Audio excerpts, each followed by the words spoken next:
hey, hey, hey. Yeah. RKO, she in the socks like Miss Foley, she know that we making it hot. Chris and Chris, we be the champs to the people, you know it's like we be the rock. Back to back, we pack a punch like Ray Sangin, I think you should know be. We ballin', and rest in peace Kobe, we on 'em. We loose in the streets and our crew is elite like Wakanda. No, you shouldn't sleep. When Chris and Chris get to talking, can't miss it like shooting your shot.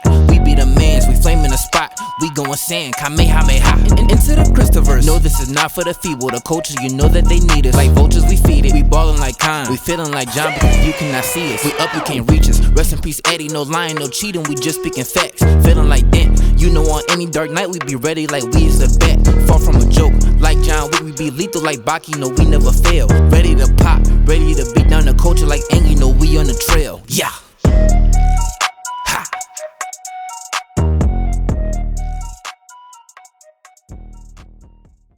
No, because this is the fucking Pop Culture Beatdown podcast. Hello, Christian. What up, Chris? You're the champ over here? As you guys can see, I'm a reigning and defending WWF Tag Team Champion. I'm the other tag team champ. I don't know where mine's at. I didn't take care of my shit like Christian. I found this in the basement, or I found this in my room a while back, and it's my original belt from, I don't even know how, if I take this, maybe 96. You find all kind of shit when you're cleaning up, ain't it? How old did you say this design is? It says right here, this is, well, it says 1990, but I doubt this is from 1990. Yeah. But that's probably what, but I don't know. Our friends that are fucking huge wrestling fans, bigger than us actually, let us know what year that is. I know that it's definitely Attitude Era probably, or maybe even before, maybe like 94, 96, something like around there. Oh, also real quick, before we get into any other topics, because Chris brought up our wrestling friends, I want to clear up a mishap I had last episode when I said that Juan Deere was Rey Mysterio and Conan. It wasn't. It was actually Psychosis. Well, our friend told us it was Psychosis, Super Crazy, and then what was the other one? I can't remember the third, but yeah, I had it wrong. Well, we're not perfect. Since we're on the subject, let's get this out the way. We're wrestling fans. We're not like, I'm gonna say, well, I guess people can say we're diehard, but we're not encyclopedias like some of our friends are. Yeah. Our friend Hector definitely is, and Alex probably second. It's probably like Hector and Alex. They're the encyclopedias of wrestling. We're just, me and you are just fans, and we love it, and then we're gonna get things wrong, but love us for it or hate us for it, whatever. Well, that's why I figured. But I appreciate him letting us know for sure. That's why I figured let's have the laptop down here this time so we could look shit up. But man, what you call it? So, you found a bunch of shit when you were cleaning out your basement, ain't it? Not just this belt. Yeah, I found my original Legion of Doom spikes, shoulder spikes. That's crazy. And you said they're still like in mint condition almost, isn't it? There's a little tear on one of the edges, but it's nothing huge. But when I met Animal right before he passed away, I had him sign it, and he was shocked at how good condition it was still in, because he said none of them are really. Well, yeah, because kids don't take care of shit. Like you're actually one kid that I would say that I know that took care of your stuff, because you even found a bunch of your Pokemon cards, which I don't even know what happened. My Pokemon cards are in thin air somewhere. Yeah, he said he was also shocked though, because a lot of them, he said, didn't get sold, and they ended up in a warehouse, and then the warehouse threw them away or something like that. That's weird. I wonder how. Well. That's what he was telling me. I remember that he was. That is strange, my friend. So we got a bunch of topics we want to hit on today. You know how this goes. We're not great with transitions, but we're getting into it. So Christian, one of our biggest influences, well, I won't say influences, we're not fucking music artists, but one of our biggest guys that we like listening to since like 2011-ish when Drive came out. Yeah. One of my favorite movies of all time, Drive. You like Drive, innit? Oh, I love Drive. Love that movie. Yeah, so one of the guys that had a big impact on that soundtrack, I want to say he really did anything. I think he did just use one of his songs, but Kavinski fucking love his music. He has that 80s synth vibe that we like listening to, like a lot of artists we like to listen to do. And when that song was Night Call, that was in that movie, and I'm pretty sure that album came out right around 2011, right? That his first album. Yeah, yeah. And he hasn't dropped one since. That's like 10 years, right? Yeah, 10 years. 10 years. Well, Exactly. 11 years. Fuck. It's crazy though because with that movie Drive, they had originally hired this artist I like, Johnny Jules. They hired him and his I don't know if his wife or his girlfriend. I can't remember the name of their group. I went to go see him live like a few years ago. And there's like synthy music as well, or something different. Yeah, there's synthy music as well. Yeah. Hold on, let me bear with me while I look through this up. Yeah, all I know is Drive, a great movie. If you guys haven't checked it out, please do. It's starring Ryan Gosling. It's when, if you guys are not familiar with the name, go ahead. Okay, Chromatics. They originally hired the Chromatics to do the soundtrack, and they had the whole soundtrack finished. And then the studio switched it up on them, and they hired Cliff Martinez to do the soundtrack. And Chromatics were kind of pissed off about it because they spent a lot of their time, crafting it. But isn't that album that I think you have it on vinyl? Yeah, I have it on vinyl. They ended up releasing it anyways. I think it was called Late Night Drive. They released the because even the supposed Drive, it was the Drive album, but they well, what's cool about that album cover? I remember it looks like a movie poster, and it looks like like they made a quote unquote movie. You know what I mean? They made it like it's like a soundtrack to a movie that doesn't exist, kind of thing. Right? Yeah, pretty much. Yep. But no, so Kavinski, he just dropped a new album, Reborn, right? Yep, Reborn. And I listened. I'm not gonna lie, I been listening to it on and off, but last night I went ahead and put my JBL speaker on. Just chilled out, vibed out. Just listened to it like 2 or 3 times throughout the night. I fucking love it. Yeah, I don't know how you feel about it, but the opening track is fire. Opening track is fire. Goodbye. Goodbye made me fucking tear up a little bit. I fucking love. I don't know. This is better. It might be better than Outrun. It might. Yeah, I listened to it one time through, so I still need to finish it, and it was in my car, so I really couldn't. But that's was perfect about Kavinski. Yeah, it's like driving music. Yeah, I just when I listen to an album though, I really like to listen to it on my headphones. So. Well, yeah, because that way when you first listen to albums, that's probably the best way to do it when you're at the gym or the headphones in general, because you hear every little, note. You hear every little exactly. instrument that's being used, or in this case, any little synth and everything. Exactly, because like in the car, I could still listen. I still hear, but I can't appreciate every little note there is. But no, I fucking love it. I know a lot. You were telling me a lot of fans were kind of like not digging the style at first, like the first couple singles coming out, right? Yeah, they weren't really digging the style, but then I think they came around because everywhere I've seen, everybody's been saying, "Man, amazing album, 10 out of 10." Everybody's been loving it. And we both pre-ordered the vinyl, and special collector's edition signed by him, and it should be coming soon, right? And I fucking joined the Kickstarter for that watch that he's coming out with. Oh, you joined it? Yeah, I joined the Kickstarter. Are you gonna get a copy? Are you gonna get a watch or? Yeah, I just got the watch since I already have the because there was a one with the vinyl and it came signed. Oh, okay. But I was like, I already have the vinyl coming signed, so I'm just gonna get the watch by itself. And it's pretty dope watch. It's like digital and it looks like 80s inspired. Definitely, whenever it comes in, I'll show it off on the podcast. No, it looks dope. I love it. But I just love Kavinski. I think he's so fucking dope, and the fact that like I feel like in that style of music, that fan base, he's so renowned, and people look up. People talk about him highly, and he only has one album out. Well, he only had one album out. He only had one. Now he has 2.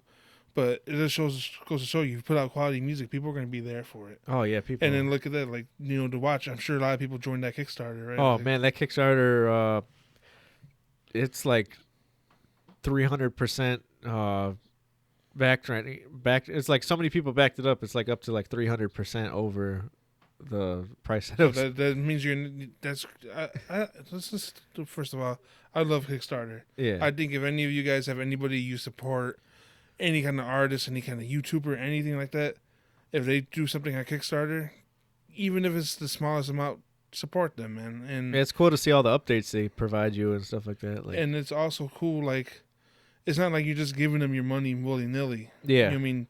There's tiers where they give you certain things to, like, the Kickstarter, getting to watch is one of them, right? And like you said, getting the album was another one. Yeah. And I'm sure there's other stuff, like maybe you get a thanks or maybe a Oh, no, talk to the them. only tiers where you could get 2 watches, a watch on the album, and then just 1 watch. But it was pretty dope because I actually got a update I think the other day, and it said that if they got like 10% more people to do the Kickstarter, then he was going to be giving out a free CD signed to every single person that did the Kickstart. Oh, so that's cool. Yeah, but they call it. I only been keeping up with this Kickstarter stuff lately because I'll get to that in a second of why. But it's crazy. They do these things called stretch goals. Once they hit a certain amount of money, they add what you just said. Like, they'll add more to it. Well, now if we get this much, now we're going to add this on to it. Yep. And it's a stretch goal. Well, since we're on Kickstarter and since I'm saying I know all this, is because everybody knows I'm a big fucking movie guy. That's where we started this. We're both movie guys. And since like 2011, I've been following Chris Stuckman on YouTube. Love his reviews. Love everything he does. He does great Halloween specials. He's really big into horror, like as am I. And he's in. I think it's just because he grew up. He's like our age. Yeah. So I feel like that's why I watch him, because his taste is like our taste pretty much. If he likes something, I'm probably gonna like it. And he loves anime like us. He loves Dragon Ball Z. He loves all that stuff. And he loves video games. He does all kinds of great reviews. If you guys ever want to look at reviews and like I already don't trust reviewers, Chris Stuckman's probably the guy you want to check out, because he's not like all these silver stuffed shirt motherfuckers. Yeah, he's dope. It was pretty cool to hear his story on like how he got into how he loved for his love of cinema. Because I forgot, what movie did he say?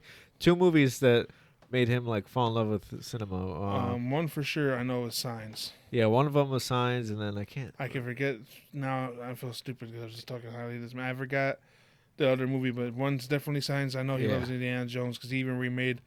So getting into why Kickstarter, he made him and his friends remade Indiana Jones.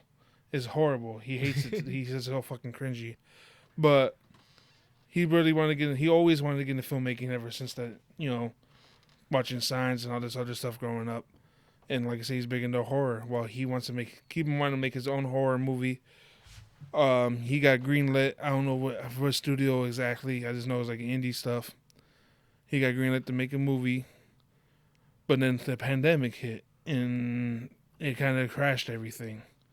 Well, so he went to Kickstarter this year, and he wanted to start at I think 250,000 was his original goal. Well, the Kickstarter just ended yesterday, and he got down to 1.5 million. Like, who would have ever thought? Like, I think his horror movie, which is going to be called Shelby Oaks, is the most funded horror movie ever on Kickstarter. And he alluded to, he said a studio contacted him, and they want to have a meeting with him and read his script and everything. And he just said a big studio that's a big indie horror film studio that's well known and people love, which we all know has to be A24. He didn't want to say the name because he didn't want to jinx nothing, but it's A24. It has to be. And I'm so fucking excited, just to see somebody that I seen grow up, somebody that kind of inspired. I think part of me watching him and part of me doing this podcast was here with Christian, and the other one, Smoker Section with Freddie. All has to go with watching Chris Stuckman and seeing him, start off from the ground, 100 views, if anything, to now millions of views, going to be making his own horror movie. And it got $1 million, yeah, that's crazy. And it's just so cool to fucking see. I love it, man.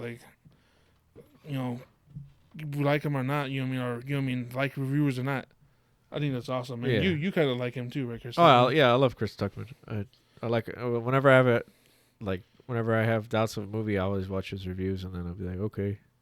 And that's the thing. He was going to give up reviews for a while there, but because he was going to focus on filmmaking, and he said he didn't feel right judging movies, but he said what he's just going to do from now on is movies that he really likes. That's what he'll talk about. Movies that he has something to say, he'll talk about. I like that one series he had, the one where he'd make. Remember, like the terrible movies. Oh, he called them hilariosities because they're so bad, but they're hilarious to watch. Like one of them was something I don't. If you guys are our age, you guys will remember Star Kid. Oh god! And I remember going to the theaters and loving that movie. But once I watched his thing and then I kind of rewatched that movie, it's a fucking sick, horrible, fucking gross movie. It's like, it's gross. Like it's a weird ass movie. Like, oh man. When he takes the fucking pee, remember that? Yeah. When he has to go pee. Just the way that looks like, because the kid's like an alien, right? And like an alien and. The kid, like, he's like a fucking or the kid's like a parasite almost. Like, the kid goes in and takes him over. Yeah. And then when it shows the alien talking from the inside, it looks fucking so gross. Because, like, you see, like, oh, I don't know. Look it up. Look up Star Kid. Look up his hilariosity review. It's hilarious. I recommend watching it if you haven't. So, since we're on the movies now, we could get on to... Alex Garland's new film coming out. What's that, in May, right? Yeah, May 20th? Somewhere in the 20s. It's a A24 movie. Which you guys know, we're the A24's biggest fans here. Oh, hell yeah. Love him since my first A24 movie. One of our friends is like, how can you be fans of a studio? You just can't. If for y'all that watch A24 movies, you guys know, you just can be like, look at all the stuff they put out. They even did Euphoria. Yeah. But shit, I've been wanting to buy some A24 merch, but it's hard as hell because that flies off the fucking shelves. Finally was able to this time though. I got a X hat coming in. Well, yeah, but I wanted like a shirt that said like like A24. It's hard to get that stuff. Yeah. That's what I'm saying. They fly off the shelves, or a hat, that says A24. Yeah, true. It's something plain like that. Something to rep my studio, But yeah, like don't get it twisted. They just don't make horror movies. They make comedies. They make everything. But they're known for their little like. They're more like what they call them, elevated horror movies. Like I hate that fucking saying, but elevated horror. Like Hereditary is their big one. A lot of people didn't like Midsummer, but I love Midsummer. I love Midsummer too. But this one by Alex Garland, I know he made Annihilations, which we love. Oh, I love Annihilation. I would say that's probably like the year it came out was probably like my favorite movie that whole year. That movie is not talking about. Like, it's not so much a horror movie, it's a sci-fi movie, but it's so fucking creepy, too. Like, that big bear monster creature motherfucker. I remember sitting there, I'm like, what the fuck is that? It was, like, screaming like a human. Oh, man. Check out Annihilation. I think that stars Natalie Portman. Yeah, Natalie Portman. I can't think of who else. It's been a while since I watched it. Emma Thompson? The one from Thor Ragnarok. Emma Thompson, I think her name is. Gina Rodriguez is in it. That's her name, right? Gina Rodriguez. Hey, man, I'm getting names wrong here, but I know she's from that Jane the Virgin. I know that's her. It's a great movie, though. Great movie. Check that out. Also, he made his first film was Ex Machina. Oh, man, I love that movie. That's one of the best sci-fi movies. It's crazy because his two movies are sci-fi. Well, the two movies that I know I've seen are sci-fi movies. Yeah, sci-fi, yep. And yeah, Ex Machina. That's probably the first A24 movie I've seen. Yeah, that's probably the first A24 movie I've seen too. I love that fucking movie. Has my boy Oscar Isaac in it. Oh, he plays an amazing role. Man, he's a motherfucker in that movie. Yo. The dance sequence is the best fucking dance sequence in any fucking movie. I don't care. Fight me on it. At me. Better than Fresh? Well, Fresh copied off of that. Fresh is a great movie, by the way. Well, okay movie. See, I'm just too nice to movies. Every movie I watch is a great fucking movie. But no, so man, I'm not sure. I think somebody, I don't know who's the star of the movie, but it's about a female, about a woman who lost her husband, right? Yeah, she lost her in a tragic way, and she goes on a retreat to England, the countryside of England, and crazy shit starts to happen. That's basically all you need to know. If you want to check out the trailer, check it out. It looks amazing. It looks creepy. It's A24, so I know you're probably gonna have a slow build up to a crazy fucking crescendo at the end. That's the one thing about their movies. It's always it doesn't start off crazy. It's always starts off slow and then it just builds up to the last like 30 minutes or so. Craziness. Fucking make you shit your pants sometimes. I feel like that's why a lot of people don't like Ex Machina because it takes its time. It's a slow burn for sure. Like that one, like it starts off so slow, but once it picks up, it definitely takes crazy. its time. I wonder if Oscar Isaac might just pop into this movie because he was in the other two movies. He was only in Annihilation for like the beginning. Yeah. Because remember, he's her husband that passed away in that one too. Yeah. He has a lot about like people passing away. And then what was that one guy? I can't think of his name. The other guy that was in Ex Machina. I like him as an actor too. Donald Gleason, I think his name is. I know it's like something like that. Donald Gleason. Yeah. He's a good actor too. Yeah, he's a great actor. Even though he was he was the bad guy in the fucking the new Star Wars movies. He was one of the bad fucking Nazi guys. You know, basically Star Wars. What are they called? The fucking... I forgot what they're called. They're the bad... They're Nazis. The people there, all the Stormtrooper people, they're Nazis. Come on, you know it. But yeah, man, definitely gotta see, man. That's coming out. So we wanted to get you guys a review for Everything, Everywhere, All at Once. Yeah, we were supposed to see it this week because it was supposed to come out. It came out this week. But guess what? Our fucking theaters didn't play it. Fuck this fucking town we live in. So we could have went to downtown Chicago, but it doesn't open up though till I'll be gone. I won't be here. Well, no, I'm saying they did have some in downtown Chicago, right? Oh, did they? Well, the downtown Chicago ones don't start till like April 1st. Oh, okay, so my bad. Yeah. Oh, yeah, that's right. It was only available like in LA and New York right now. Yeah, yeah. And then this week it'll open up in downtown Chicago. Christian will be out of town, but we are definitely going to see it. We don't know if we really want to go to downtown Chicago though. We're gonna watch it somehow. We'll watch it one way or the other, but it sucks because I really wanted to watch it on the big screen. But we'll try to we're gonna try our best to see it on the big screen because that's how we want to see it. We just don't know if we want to see it in the fucking dumbass downtown Chicago. I love Chicago, but I don't feel like fighting to see because it's all you had to pay for parking. Yeah, paying especially because the theaters that we've seen that were playing it were like the theaters in downtown area, and that's like $30 parking. Yeah, it's different. Like if they had like at the Alsup Theater, yeah, or something like that. That'd be cool. Or like Northbridge, or even at the Music Box. Music Box, you just pay for street parking. That's really it. Yeah, the Music Box is technically downtown Chicago. It's like the north side, right? Yeah, north side. And I love the Music Box. If there's a movie there, if you guys want to go have a cool experience in the movie, go there and eat dinner at Fire Coal, or what's it called? I think it's Coal Fire. Coal Fire, yeah. Coal Fire Pizza. Get the fucking salami and salami and honey pizza. 100%. Sounds weird, but the waitress told us to get it, and we ate the fuck out of that bitch. But no, I hate that we live in this little small area, like the armpit of America out here, because movies like that, if they don't have a big following and a big traction, we're not gonna get them in the theater. And if we do, it's gonna be on a Monday at fucking 10 p.m. Yeah, 10 p.m. or something. Or 8 in the morning or something. And it's yo, we got shit to do. Yeah. Christian got shit to do. No, it really pisses me off, man. There's a lot of movies that I wanted to see, and just because our theaters, they stick to the mainstream stuff. Yep. That's why we need a theater in this area that plays movies like that, But that's what sucks. More artisan type movies. It sucks because when we were little, we didn't give a fuck about those type of movies. But I knew this before even A24 was a studio anyway. Yeah. Yeah. By the way, Everything Everywhere All at Once, surprisingly, A24 movie. But remember the Town Theater in Highland? Yeah. They used to show those art house movies, and when we were little, we're like, "Ew, who's gonna go see that?"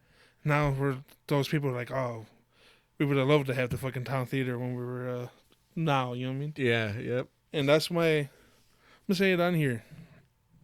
I think one of my goals in life it's not just this theater. I'm just gonna say I would want to buy something like we live in Heswell, Indiana, and there's an old theater. Well, I live in Heswell, Indiana, and there's an old little rundown theater. Yep. They used to show the mainstream movies, but I would love to buy that building and open up and make it fucking show the art house movies. So the movies that I would show one big name movie on one screen, and then on the other screen have it be. Yeah, I was gonna say that was a cool thing about the Hesville theaters. It had 2 screens, so you could have one mainstream and then one more artisan style on the other screen. And I would also do like cool midnight movies. Like I have big plans. Like if my life goes the way I want it to go, I'm probably gonna open that theater and make it work.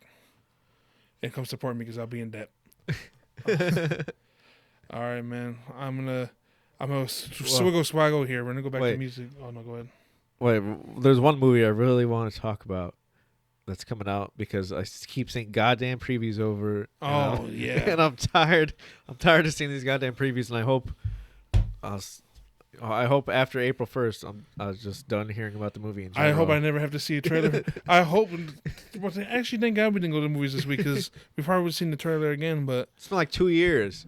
I'm tired of seeing this fucking trailer. It's like 2 years. The movie hasn't been out for 2 years. The trailer's been out for like 2 years, and because of COVID, they just kept pushing it back. And then because of reshoots, they pushed it back even more. And what's sad is Jared Leto is a great actor. I feel like he gets the shit end of the stick. It's Morbius. It's fucking Morbius. But I feel like every movie, comic movie he's in, he gets a short end of the stick. He had to play a horrible ass fucking Joker. I think if they would have done it right, if they think like the original cut, he might have been a good Joker. But we only seen fucking bits and pieces, so he looked lame as shit. Yeah. And then he's in this stupid ass Morbius movie that, at this point, I don't even give a shit about. We heard about first reactions, correct? Yeah. And they're saying that it's like not good at all. Oh, they're saying it's very 2000. Like if it was shot in like 2005, the stories like 2005. And the trailer reminds me of that. It reminds me like of an old Blade movie. Like if that came out like when Blade 2 came out, that movie would probably thrive. Yeah, I heard the CGI isn't really that great. And they took out. I don't understand the reasoning for it. They took out all the fucking references to Marvel and stuff like that. They all edited out. Well, from what I hear too is in the trailer, the original trailer, and I think this new one now they cut it out.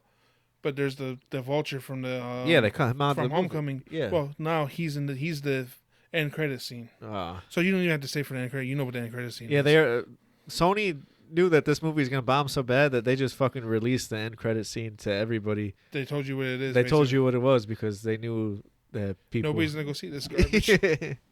Yeah, I feel bad for Marvel for having to have their like name attached to this shit. But Sony thinks that they can make money off of shit and they don't do it right. I think there's a way you can make a good Morbius movie. Yeah. And the thing is, we're judging this movie without seeing it. But I'm sorry to tell you guys, we're not going to see it.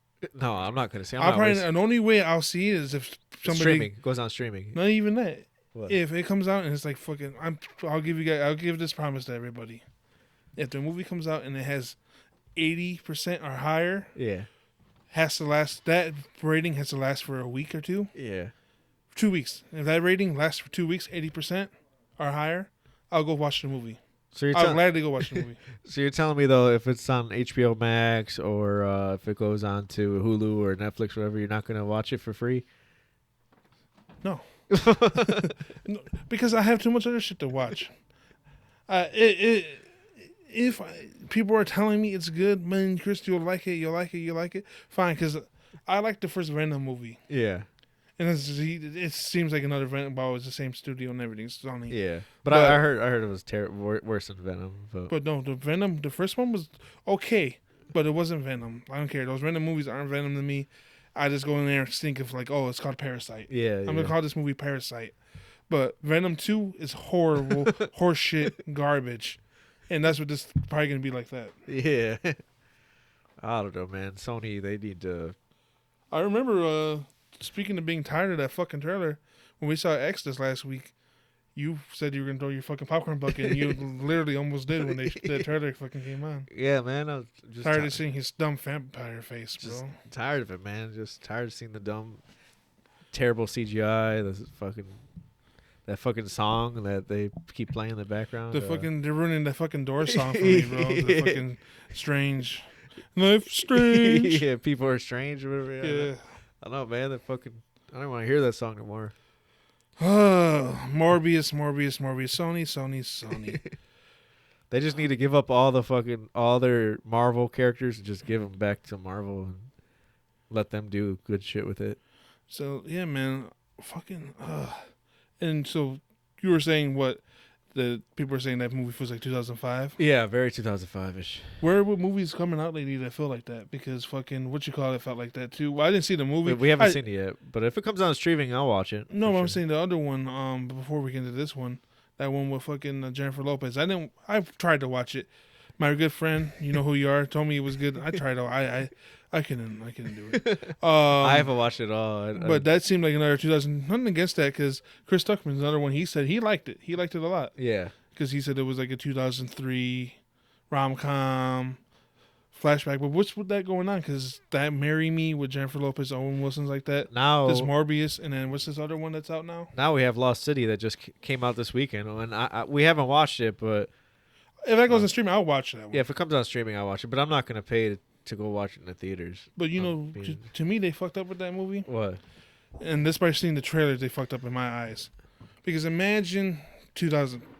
It would have to be 2005 because it's not going to be. Well, apparently it beat Batman this weekend. Oh, really? Lost City? Yeah, 30 mil. It made 30 mil this weekend, but you know, I mean, Batman's been out for a while. So. Yeah, but so it's like for it to make 30 mil, that's pretty good. But imagine you go like Friday night or whatever, and you're with your girl because that's how you can see it. With you. Yeah. Me and you are going to go see it together. But and you don't know this. You don't know like the big cameo and the big funny part is. Fucking Brad Pitt comes and saves them at the end. Yeah, I was kind of shocked that they To me, that ruins the whole movie. Well, that don't ruin the whole movie, but it ruins that whole joke. Yeah.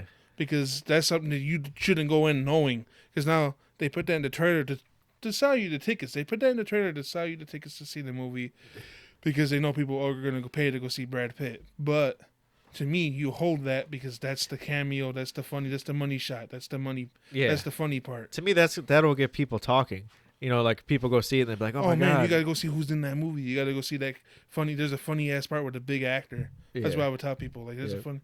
You're going to be shocked. You know who did it right? Deadpool. Yeah. Deadpool, remember when they had all those cameos and they kind of kept a secret? It was they only had like 5-minute parts. But remember Brad Pitt was in that one. Yeah, Brad Pitt. He was the Invisible Man. Yeah. He got electrocuted. And he and it's funny because people thought that they just fucking, what you call it, like, superimpose them in there. Yeah. But no, he actually filmed it. He filmed it for 1 second. And then Terry Crews wasn't he? Yeah, and Matt Damon was in it. Yeah, Matt Damon too. He was in the beginning, right? Yeah. Yeah, so that's to me that was the right way to do it because nobody knew those guys were going to be in there. It was kind of a secret. Oh, and then who else was in there? The guy that plays It. Yeah, he was the toxic guy. He was like the guy that was vomiting all the time, right? Yeah, he died right away too. Though. They all died. That's what's funny about that. Is they kind of show a little bit in the trailer, like, oh, I'm gonna get this team, and they show like a glimpse of them, and you think, oh, okay, he's gonna get a team, and then they die within. Just like fucking Suicide Squad. Pete they list this whole list of people in the movie. Pete Davis and people are like, oh, I fucking hate Pete. Skeet's alright. Skeet's alright in my opinion. But fucking. What's up with that commercial he's doing? Which one? Well, I don't know. We seen it at the theaters like over the weekend, or last time we went to the theaters. Vitamin water, or Smart Water, one of the two. Yeah, it was one of the two. I think it's Smart Water. Well, you got to get your money because that's why I don't understand. Like something, well, not you, but my dad would be like, "Oh man, look, fucking Matthew McConaughey's doing commercials. He must be hard up for cash." I'm like, "What are you talking about? Products always use sponsors. Products." They always use actors to sponsor their stuff. That's always been a thing. Let me look at like perfume and cologne. That's like all they use is actresses and stuff. Speaking models. of that, I use fucking that Johnny Depp cologne. I'm like, I look like Johnny Depp. I want people to smile at me and be like, man, that guy smells like Johnny Depp. The Sauvage. Fucking $100 for that little bottle I got. I'm stupid. I'm a fucking sucker. I should have just brought fucking Michael Jordan fucking Walgreens cologne. The Rockaware. Our fucking Curve. Remember Curve? Curve, yeah. Curve. It's funny because Curve used to be big, right? Yeah, Curve was and then now it's fucking like dollar store fucking cologne. But it still smells good. I don't care. Sometimes if I'm hard up, I'll go get some Or Curve. what about the one that everybody used to talk about all the fucking time, Aqua de Gio or whatever? Aqua de Gio, yeah. Remember, I used to. I ain't gonna lie, I used to wear it. I used to wear that one too, but I used to wear Driven by Derek Jeter. I loved it. I don't care. Fuck it, judge me. It was like from Avon, yeah. But I think they went outside, or else I was still like they went out like they stopped making it. Yeah. Or else I would still be wearing that shit. But as you can see, we're reading our script here. It's not a script. It's just kind of like what topics we want to talk about because this will happen. If not, we're gonna talk about fucking Aqua de Gio and shit. Kind of just steer us on track, you know. So we already talked about the A24 stuff, movies. Okay. Oh, so you recently watched? I watched it last week. I think you watched it yesterday, right? Yeah, I watched it last night. The Adam Project. Yep. And what did you think of that? It was a fun movie. Very, very fun. I had a good time with it. So the Adam Project. I went into it not thinking it was gonna be very good, and then it kind of blew my expectations. I was like, oh shit, it was actually really good. So I'll give the people the synopsis of the Adam Project. It is about a man in the future, 2050, I want to believe, right? 2050. Yeah, 2050. He something happens. He crash lands back to this year, 2022, and he gets help from his 2022 self, who I guess at that point he's like 12 years old. Yep, 12. And boom, there you go, off to the races. And it's a fun action. It's a fun, like, okay, me and you don't have families. Yeah. We're just us. But it'll be a good family movie. It's a good family action. Like I picture like, that's another one that feels like it's from like, that's another one to me like that because it came out like in 2005 or something. I wouldn't say 2005. I'd put it more in like a 2010, about 2008. Yeah, 2010, somewhere around. Like there. when we worked at the theater. Yeah. Yeah. It kind of reminds me of like a Zathura. There you go. Vibe, Yeah. something like that. Yeah. I agree. But I really like this movie. Like, it's not the best movie in the world. I don't think it's trying to be. No. It's the same. It's what's funny is it's from the same writer and director of Free Guy. Free Guy, yep. And it's also starring Ryan Reynolds. Yep. And Zoe Saldana for a little bit. Mark Ruffalo's in it. You know what's crazy? I didn't notice this. My girlfriend pointed this out, and it blew my mind because, she's not really that big in. She likes movies, but she's not like movie crazy like us. And she had mentioned that. I'm sorry she has to deal with you. Okay, it like blew my mind. I was like, how did I not notice this? Mark Ruffalo and then the girl, they're from 13 Going on 30. They both star in 13 Going on 30, and that movie has to do with time travel too. Oh, and their husband and wife. Yeah, and their husband and wife in this movie. I didn't even realize that. I didn't realize it either. She pointed out, and I said, Good job, Clarissa. Yeah, good job, Clarissa. I was like, holy shit, like, how did I not notice that? I'm sure they did that on purpose. They had to have, right? They ended up being husband and wife too, right? 13 Going on 30? They ended up, I know. Well, I don't know about husband and wife. I know they ended up, at the end, they ended up dating, right? Yeah, yep. That was the love interest of the movie. But that's fucking cool. I hope they did it on purpose. I think that's fucking cool. That's cool as shit. This is a star-studded movie. Jennifer Gardner, Mark Ruffalo, Zoe Saldana, fucking Ryan Reynolds. I didn't like the villain. The only thing I didn't like in the movie, I didn't like the villain. The lady, I can't think of her name. Yeah. She's from 40-Year-Old Virgin. I know that. I feel like she did a good job of what she was supposed to do. Yeah, I guess to me she was supposed to make you hate. She was supposed to make you hate her, and I did hate her. Yeah, I just thought she was blasé. But other than that, I love the movie. It's definitely fun. Like we were just saying, it's a fun action movie, fun for the whole family. Yep. I feel like you wouldn't feel bad. And is that surprisingly? That's like the one Reynolds movie where he doesn't really cuss a lot.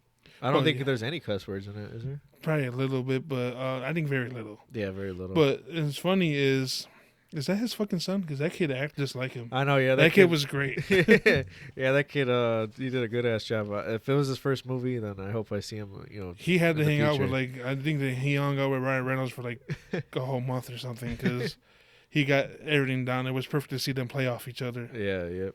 But I hope I hope Ryan Reynolds. Well, yeah, they are actually. They're bringing him. I know that I heard rumors that they're supposed to be doing Deadpool together. They signed on that guy to write and direct Deadpool with Ryan Reynolds, so they're going to keep working together, and I think that's fucking awesome because they work well together. Yeah. As you see, Free Guy. I haven't watched it yet, but I heard you said it was good. I love Free Guy. I watched it. It was that was another movie I went into thinking it was going to be stupid, and then I ended up really liking it. And then this one was really good. So hopefully they stay together for a while because it seems like they have a good friendship going. Yeah, Seems good. they have a good chemistry with each other. Yep. So let's keep that going. So that does us. Hopefully- like I said, we're go ahead. Hopefully, when Doctor Strange comes out, we get a little Deadpool cameo in there. That would be kind of dope. Speaking of Doctor Strange, they're supposed to be Chris, shut up. Doctor Strange is supposed to be fucking crazy with all this. It's rumors, but Yeah.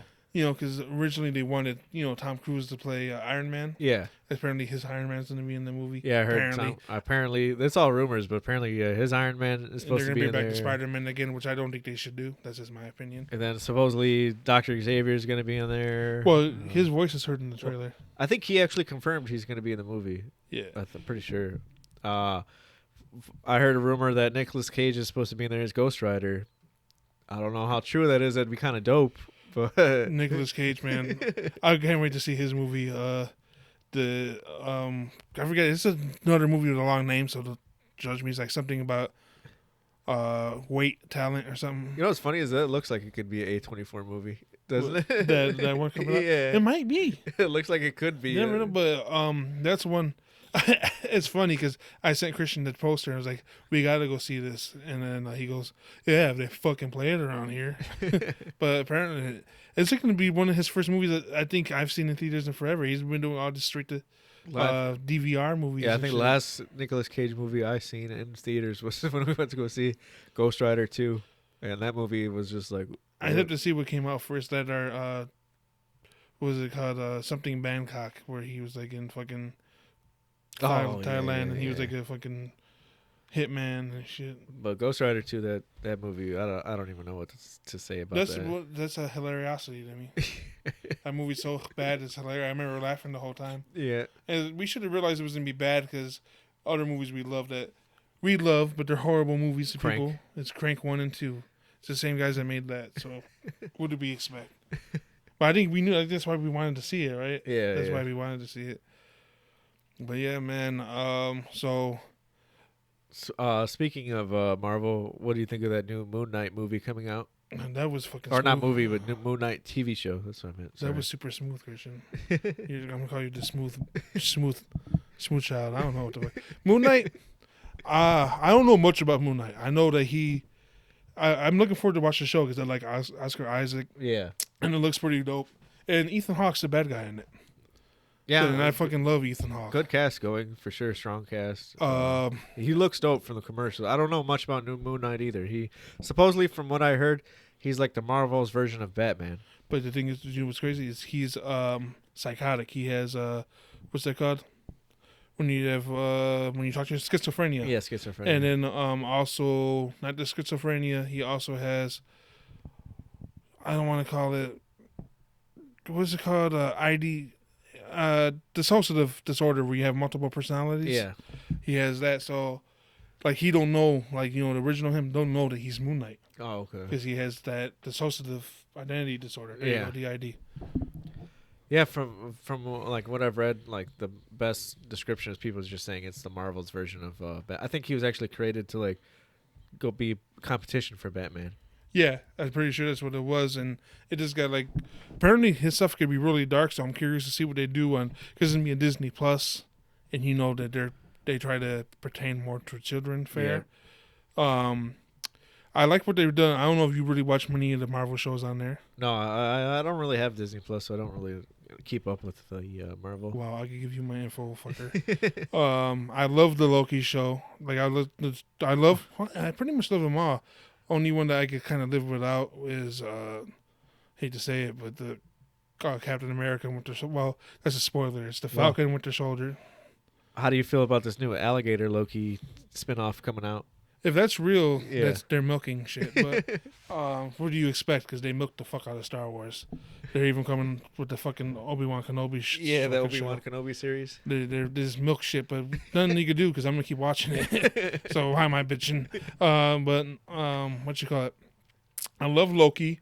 Loki was a great show. I think you would like Loki. Yeah. So you should, if you can. I know you say Clarissa really don't like that kind of stuff. So if you can, watch it on your own. Yeah. Because if you're not on board with the stupid comic book shit that we like, the stupid ass comic book shit, you ain't gonna like that. You're gonna be like, "What the fuck is this?" But I think you'll like Loki.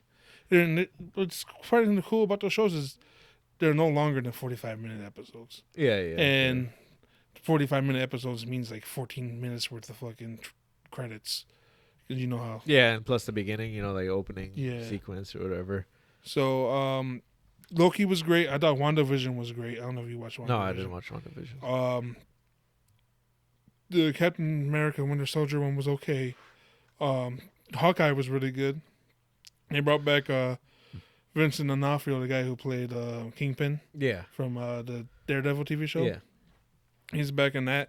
As there's a controversy with that, but I don't think people are reading too far into it. Aren't they supposed to be bringing back Daredevil? Like, Well, he was in No Way Home. Spoiler, but he was in No Way Home. And my favorite one of those shows, well, as I said, Loki, but my second favorite, I guess, is What If, and it's animated, and that's another one you might want to check out. oh, I've heard about it. It's just basically like what ifs, but the thing is, it might be canon because they have a whole episode with Doctor Strange, and he goes to the evil Doctor Strange. Yeah. And when you watch the trailer for Multiverse of Madness, that one seems to be in there. So they're doing a lot of crazy shit with Marvel. Hopefully they don't milk it to the ground like they did with Star Wars, because Star Wars used to be sacred to me, like where movies came out very rarely, and then they start doing this thing where they try to release a movie every year. Yeah, like Rogue One and all that. And then it's lost its like spunk to me. Like Star Wars isn't special to me anymore. It's not like, oh man, the new Star Wars movie come out. We gotta go see. It's like, oh, another Star Wars movie coming out. Yep. Like exactly. Marvel is okay. It's okay to do it with Marvel because we're used to that with Marvel. Yeah. We know we're getting a lot of Marvel, a lot of year. And I'm not gonna lie, I just love turning my brain off to Marvel movies, and that's why I hope DC's doing good now, because DC seems to be more on the doctor side, more adult heavy to me. Yeah. And I hope can that they see continue to stay on that path and continue to do good, because the last two? Well, at least the last two movies, the last three projects have been great. From DC, Suicide Squad was great. Batman. I'm gonna say it now. I can say it now. My favorite Batman movie has to be my favorite Batman movie. Yeah, I love The Dark Knight. It's neck and neck with it, but my favorite Batman movie. And if you don't like it, I can see why, but it's my favorite Batman movie. That's my favorite Batman movie as well. I love it, man. I could watch that movie like 100 times if I want to. And then Peacemaker, it's a great TV show. Peacemaker is great. Loved it.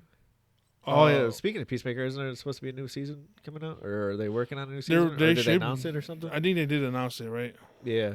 And then I'm looking forward to that Penguin TV show. Yeah, Penguin TV show. Because Colin Farrell's Penguin better than Danny DeVito's Penguin. Fight me. And then the Arkham series is gonna be coming out. Yeah, that's gonna be dope.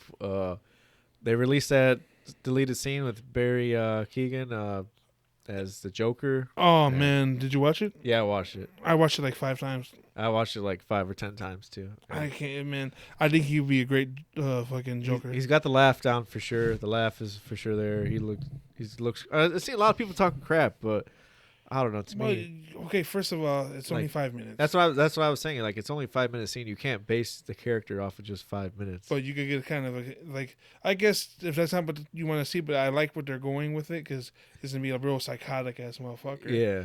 And a little rumor I heard. It's a rumor. You know how rumors fucking go. There's a rumor that who might play his Harley Quinn. Oh, really? Oh, I think I heard the rumor. The rumor was that chick from King's Gambit, right? I can't think of her name. Is it? No. That's Alan Taylor-Joy, right? Huh? That's Alan Taylor-Joy, right? Yeah. Not her, no. So that's what I said. It's just rumors. I think you probably heard that one. I heard her. And I heard the one from she played Love and You. You seen You, right? Yeah, love. The one, his wife. Oh, his wife. The one okay, that. Yeah. If you spoilers for Love season 3, the one that fucking he killed Yeah, at the end. yeah. And I think she. If you like her, I mean, love her or hate her on You, because I know a lot of people fucking hate her guts on You. I think Joe's the fucking worst. I hate Joe more than I hate her. But so I'm sorry, Joe was worse than her. I don't care what the fuck you say. I think she'll be a great fucking Harley Quinn. Either one of them would be great, but I think she'd be great because we already seen how fucking crazy she could be. Yeah, but the other chick, she could be crazy too. Because I don't know if you've seen The Witch. Oh yeah. But she was great in The Witch. She played a really good role in The Witch. She's supposed to be playing in this new, the same director from Witch. She's playing in that new movie, the Viking movie that he's got coming out. The Norseman or the something. Norseman. Yeah, I can't wait to see that. That's another one. I don't know if it's called the Norseman, but it's called the North. It's called the Northman or something like that. Something like that. But she's playing in it too, and from the commercials, it looks like she's playing another crazy role.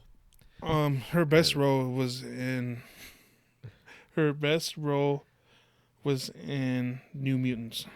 No, that movie is terrible. That was her best role. Fight me. No, Anna Taylor-Joy is a great actress as well, but yeah. I want to see my girl You do it because people hated on her so much, and they can't wait to see that news come out, and then they just think it's like, what's going to be funny is that news is going to come out if she gets that role. Yeah. Everybody's going to be like, I hate her. No, you hate Love, which you're kind of supposed to. You're supposed to hate both of them. Yeah. I'm just saying, I guess because I hate her too. I'm over here like, I hate Joe or whatever. I'm talking about these people like they're real. But fucking, you're supposed to hate both of them. And I just feel the fact that people give all the hate to her is stupid. Yeah. Because he's a stupid motherfucker. Well, he's a fucking crazy motherfucker. That's why you watch the show. But the thing is, news is going to break out, right? And they're going to be like, I can't stand her. Yeah, because you can't stand her because she did her fucking job. I heard another rumor that supposedly the Batman and Joker's relationship, they're gonna be like boyfriend and girlfriend. No, not boyfriend and girlfriend, but they're supposed to be like, I guess maybe in the second one they're gonna be working together. Like he's a Hannibal Lecter type. Yeah, kind of like a Hannibal Lecter type. And then in the third one, rumor is he's supposed to escape, and then they go against each other. I'm with it. I'm with it too. And I heard, I don't know what they're really gonna do, but I heard that Matt Reeves, the writer director, wanted to try to bring fucking Mr. Freeze in it somehow. He said he wants to try to fucking ground him out somehow. I would be curious to see because he wants to keep it grounded. I want to see who he casts as Mr. Freeze. But I just want to see how he could keep it grounded with Mr. Freeze. That's curious. That makes me so curious.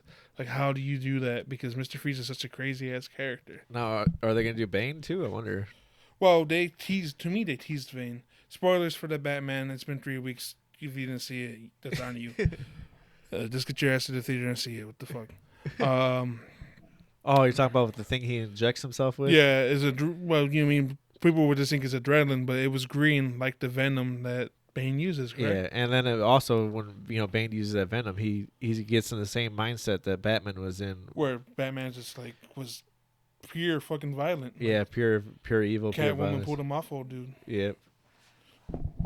But yeah, so there goes our Batman talk. I don't know where that came from, but for Batman fools here, I fucking Batman rules. I need. There's another show that I feel like should have came out in 2005, but it's coming out now, and I don't know if it's. Don't fucking come at us with pitchforks. We don't mean 2005. We mean back when it was popular. Yeah, back when it was popular. Halo, right? Yes. I haven't watched it. I really don't have no desire to watch it. And what's just sad is if it came out like in what was it, 2007 and this, yeah, right? 2007. If it came out then or 2000, even if it came out 10 years ago, 2011. Yeah. I would be like, fuck yeah, Halo show. I love playing the games. Now I'm like, oh yeah, Halo show. They should have made that 20 years ago. Yeah, I feel like it's too late, man. I feel like they were gonna make movies. I remember all that. I remember. Wasn't The Rock supposed to be in like the movie or something like that? Yeah, that was a rumor, of course, but he was supposed to play Master Chief or something. That was the rumor. That would have sucked. I love The Rock, but that would have sucked. But no, fucking. Yeah, they had everything kept falling apart on. I think Steven Spielberg was gonna make it, Yeah, yeah. but then he decided to make Ready Player One, which I don't care. I like Player. Oh, Ready Player One, amazing movie Yeah. too. So, and then I watched the trailers for this, and it has good actors, and I like Bokeem Woodbine. He don't play Master Chief, but I like that guy. If you've seen that movie, I'm trying to think of a movie you would have seen him in. What's that movie? I don't know if you've seen it. Slim and whatever. Yeah. Slim and I can't think of That girl's name. that Whatever. girl's name. I can't think of her name. Well, he's the uncle in that one. Oh, okay. He's the pimp uncle. Yeah. You know him. He's been in a lot of shit. When they go to New Orleans, right? Yeah. Yeah. You know that actor's been in a lot of stuff. Yeah, he's been in a lot of stuff. So he looks, he's cool. He's in it. I would watch it for him, but I just don't care about watching this show. And I feel like you could agree on that, right? That it should have came out a long time ago. Well, Yeah, I feel like there's like 10 years, missed the mark of 10 years. Like, I don't know, it's just too late. And like, I know the new Halo video game just came out, but the crazy thing with that is everybody that I know that played it, they said it was dope for like a month, and then after that, they were kind of like over. They were kind of over the Halo game. Well, since we're on that topic, because I feel like the Halo game too was too late to come out with too. well, no. So the thing is, Bungie. Well, I don't think Or it's Bungie anymore. do you Whoever it is. Do you think people hated it because of the whole pay to play thing? Because I know like they were charging people like $5 just to change the color of your armor. Okay, see, I didn't know that. That's Yeah. fucked up, and I didn't know that. But what I will say is, where I think they fucked up with that new game Yeah. is they didn't want to push to the future. They didn't want to push forward to where we're at now. Because, sadly to say, like them or hate them, the big wave, the big thing is Battle Royales. Yeah. Look, we don't play as often anymore, but we play Call of Duty Warzone. Yeah. It's a fucking Battle Royale. Fortnite changed it. Fortnite, we don't like Fortnite. But I don't know. Fortnite changed it up. Now they took away the building, so it might be dope. You don't know. Yeah, but like or hate Fortnite, they brought in a whole new landscape of gaming, Yep. which is the Battle Royale. And then Apex. And so Battlefield and Halo didn't want to do that. So, yeah, their games might have great multiplayers. That might be fun. But, I thought Battlefield did attempt it, but it went terrible. well, that was the last one. I'm talking about Yeah. this new one that came out. Yeah. So they didn't want to go through with that. That's on them to me. I hate to tell you right now, if a Halo fucking Battle Royale came out and they did it right, people would love it and people would be fucking playing the shit out of that. Oh, yeah. And to you people, oh no, they don't need, well, look what happened to it. It bombed. Well, it didn't bomb, but it died. It died quick because regular multiplayer games like that, like the old death matches and stuff like that, it's played out. It gets boring because we really like, people were hating on Vanguard. I don't want to hate on I'll hate on Pacific, Warzone Pacific. Yeah. Killed that Pacific. game for me. Yeah. I'm over here playing WWE 2K22, loving it. Okay, and playing with my Oculus. Speaking of, congratulations, Christian, you got an Oculus. Yeah, man, I love it. So, Vanguard was fun. The multiplayer was fun, but what happened? You got bored with it because it's the same. Like, we've been doing this for 20 years. Yep. We've been doing this for at least 10 years, right? Over 10 years now. Yeah, it gets boring after a Go while. forward and try to do this, and then just make it your own. That's all you gotta do with a Battle Royale. Release one and make it your own. Because look what Warzone did. They released it, made it their own. A lot of people didn't. Some people didn't like the fact that you can build your own weapons and all this stuff. Yeah. I don't care. Call me a fucking fucking noob, or call me like, oh, you must not be good at the game. I'd rather have my own loadouts.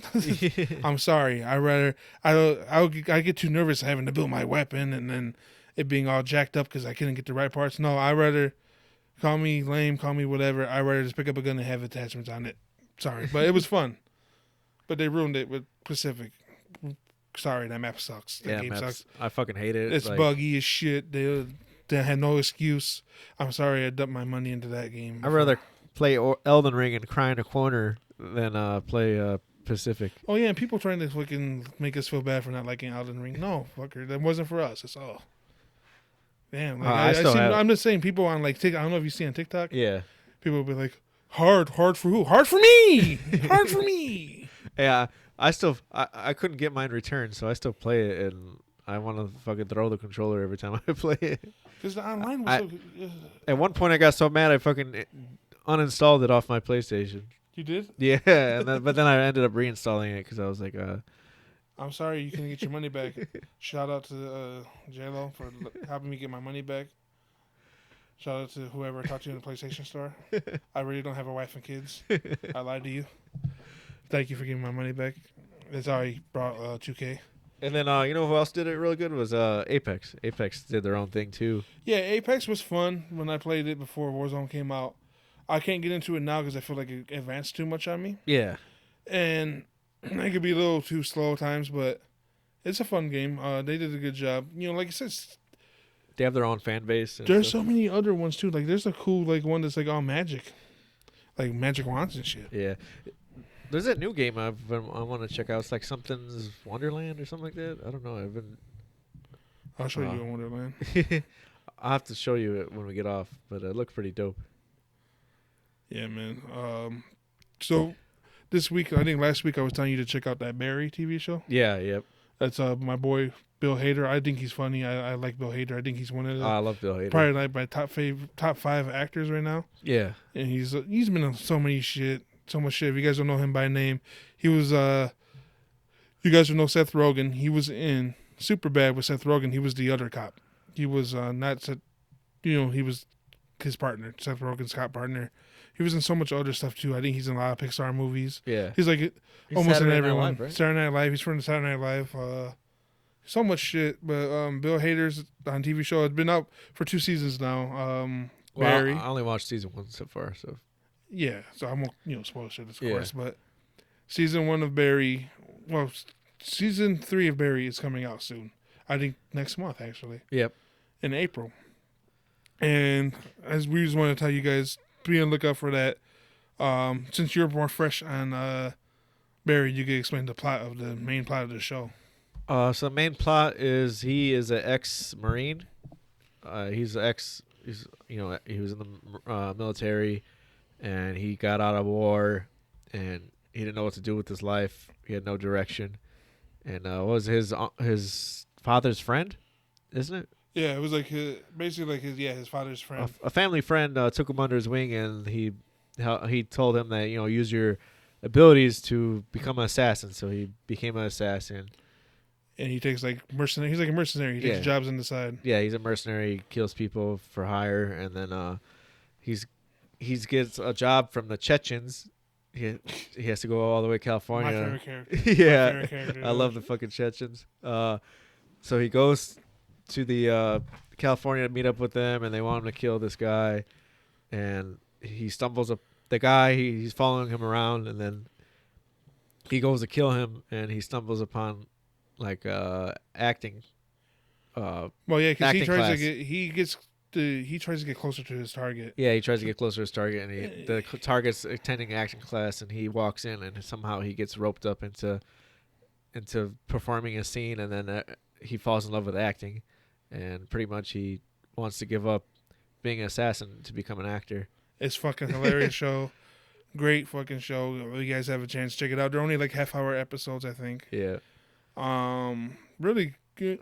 Quick watch too. Both seasons are only like 8 episodes each. Great movie though. Really dark comedy. I love it though. It's amazing.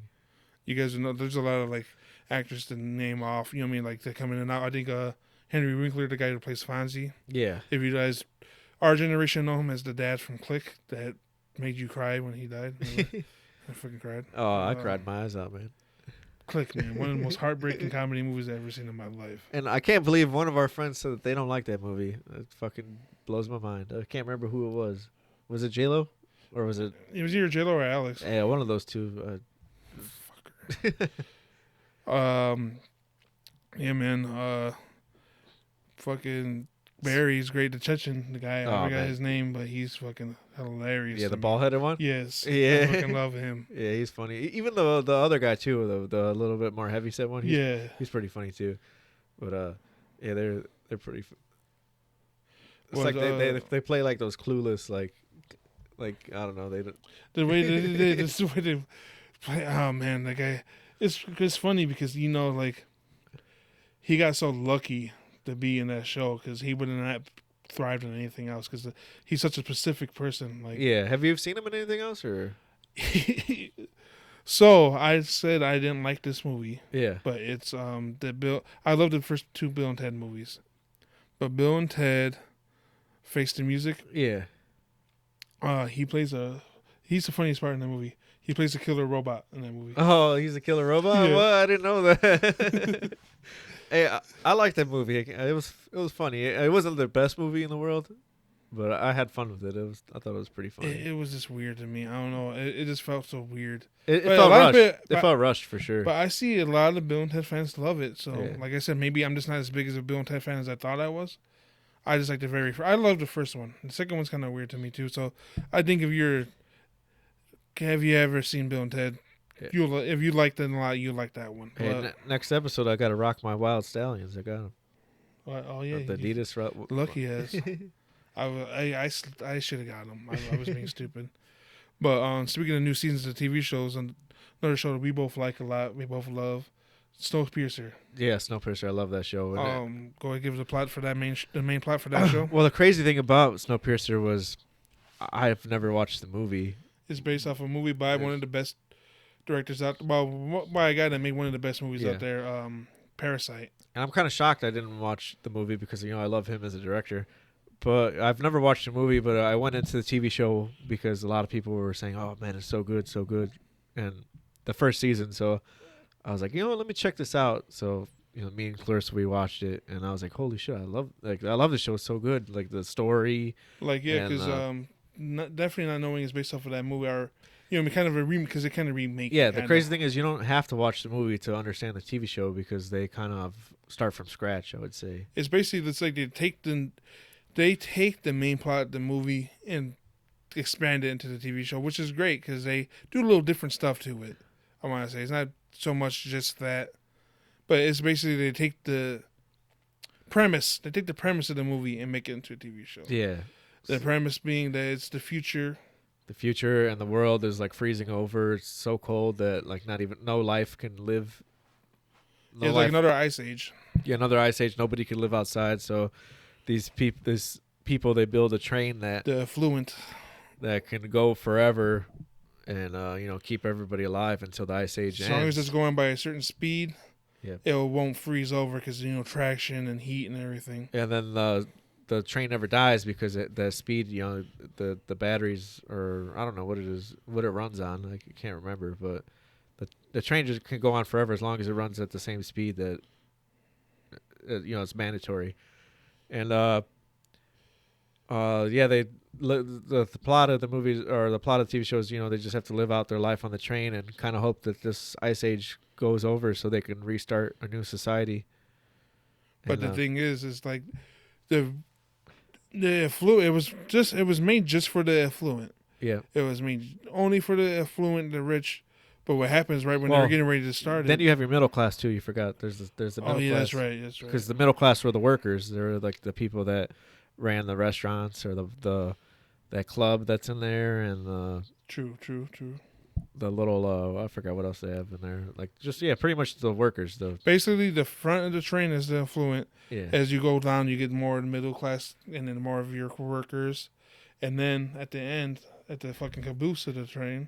Well, they originally weren't supposed to be there, but they fought their way onto the train. Was like the Poor people, the like, poor people, the more like us, basically. Yep. Like, because we would end up being, the quote unquote, not the affluent, and that if we're not working on the train, you're gonna end up being these people. And they bum rush their way in, kill people to get in. They bum rush their way in, but they ended up the people in charge held them off to that, and because once they got cold like that and everything, you can't even open up anything because you're gonna die. You're gonna die too. It's gonna kill everybody. Yeah, kill everybody. So they keep them way back there. They all agreed on a thing where those people have to stay in the back, but they don't get no lights. They don't get it's like there's no they beds. Get scraps. I think. Yeah, they get scraps. They're treated like shit pretty much. And then basically, and then they find there's this dude. He's tired of living like that. So he comes up with a way to make them go, make them actual like further up in the train, so they're not stuck in the back. It's a very, very creative show. Very, like, you have to look it up and read it, get more gist of it. Check it out. Give it a lead. My goal for any TV show, I know a lot of people probably think I'm crazy, but my goal for any TV shows is if I watch 3 episodes, if I'm not hooked by the 3rd episode, I quit it. Give it 3 episodes, you might like it. It's a pretty crazy show. I love the main actor, David Diggs. Yeah. He's really great in it. He's just a great actor in general. That girl was too. She was a motherfucker, but she was good. I can't think of her name. The one that made the train. Oh yeah. What's her name? I can't think of her name, but she was like, it was crazy because, well, I don't want to give up. Yeah. I don't want to give up a lot. We're of not gonna shows. give up the plot, but you know the date for is this next month as well, right? Yeah, next month as well. April is a lot of stuff coming. Season 3 coming out. So if you haven't watched it, binge watch the shit out of it right now. It's on HBO Max. I don't think the new season will be on there right away, but yeah, HBO Max definitely. I think it comes on TNT. I'm pretty sure. Yeah, I think that's one of those ones where they, it's weekly, right? New episode weekly. You can't binge watch it all. Yeah. It's a new episode weekly. Great show. If you have Hulu Live, I think it's on there too. But TNT. Yeah, I watch it on Hulu Live. Yeah, Hulu Live. If you have the live service, and then TNT, and then the first 2 seasons right now are on Hulu. HBO Max. Peacock should be on Peacock because Evil is on Peacock. Boom, transition. I'm gangster. WWE Evil. I haven't watched that one yet. You haven't watched it yet. Talked highly of it so far. So I've watched the first 4 episodes of it. It's an 8-episode docuseries. I hope they do more seasons. But it's basically, I thought at first, I think I texted you at first what I thought it was, because I had only watched the first episode. Yeah. I thought it was about heel turns. Wrestlers, they get the faces that are good guys, heels that are bad guys. I thought it was heel turns because the very first episode is all about Hulk Hogan, who I will say right now, Terry Bollego, or what's his name? Terry something. You're a piece of shit. He's a piece of shit. Yeah, Terry. I can't stand him, but Hulk Hogan. Fuck Hogan. You. But no, not Hulk Hogan, because Hulk Hogan... Yeah. Best. Oh yeah. Okay. Hulk Hogan. I can't say that. Hulk Hogan. Well, did he legally change his name? I don't know. Hulk Hogan was a great wrestler, great character, but the man Terry is a piece of shit. Piece of shit, motherfucking lying douchebag. But Hulk Hogan, like you said, the character, the gimmick, the wrestler, great. Terry, he fucking got a lot of my favorite wrestlers addicted to drugs, and.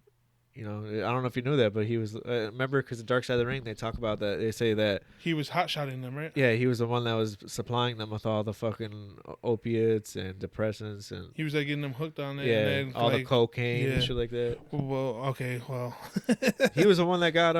I remember he got Lex Luger hooked, and then he got Miss Elizabeth. I want to say he got Miss Elizabeth hooked. Well, at the end of the day.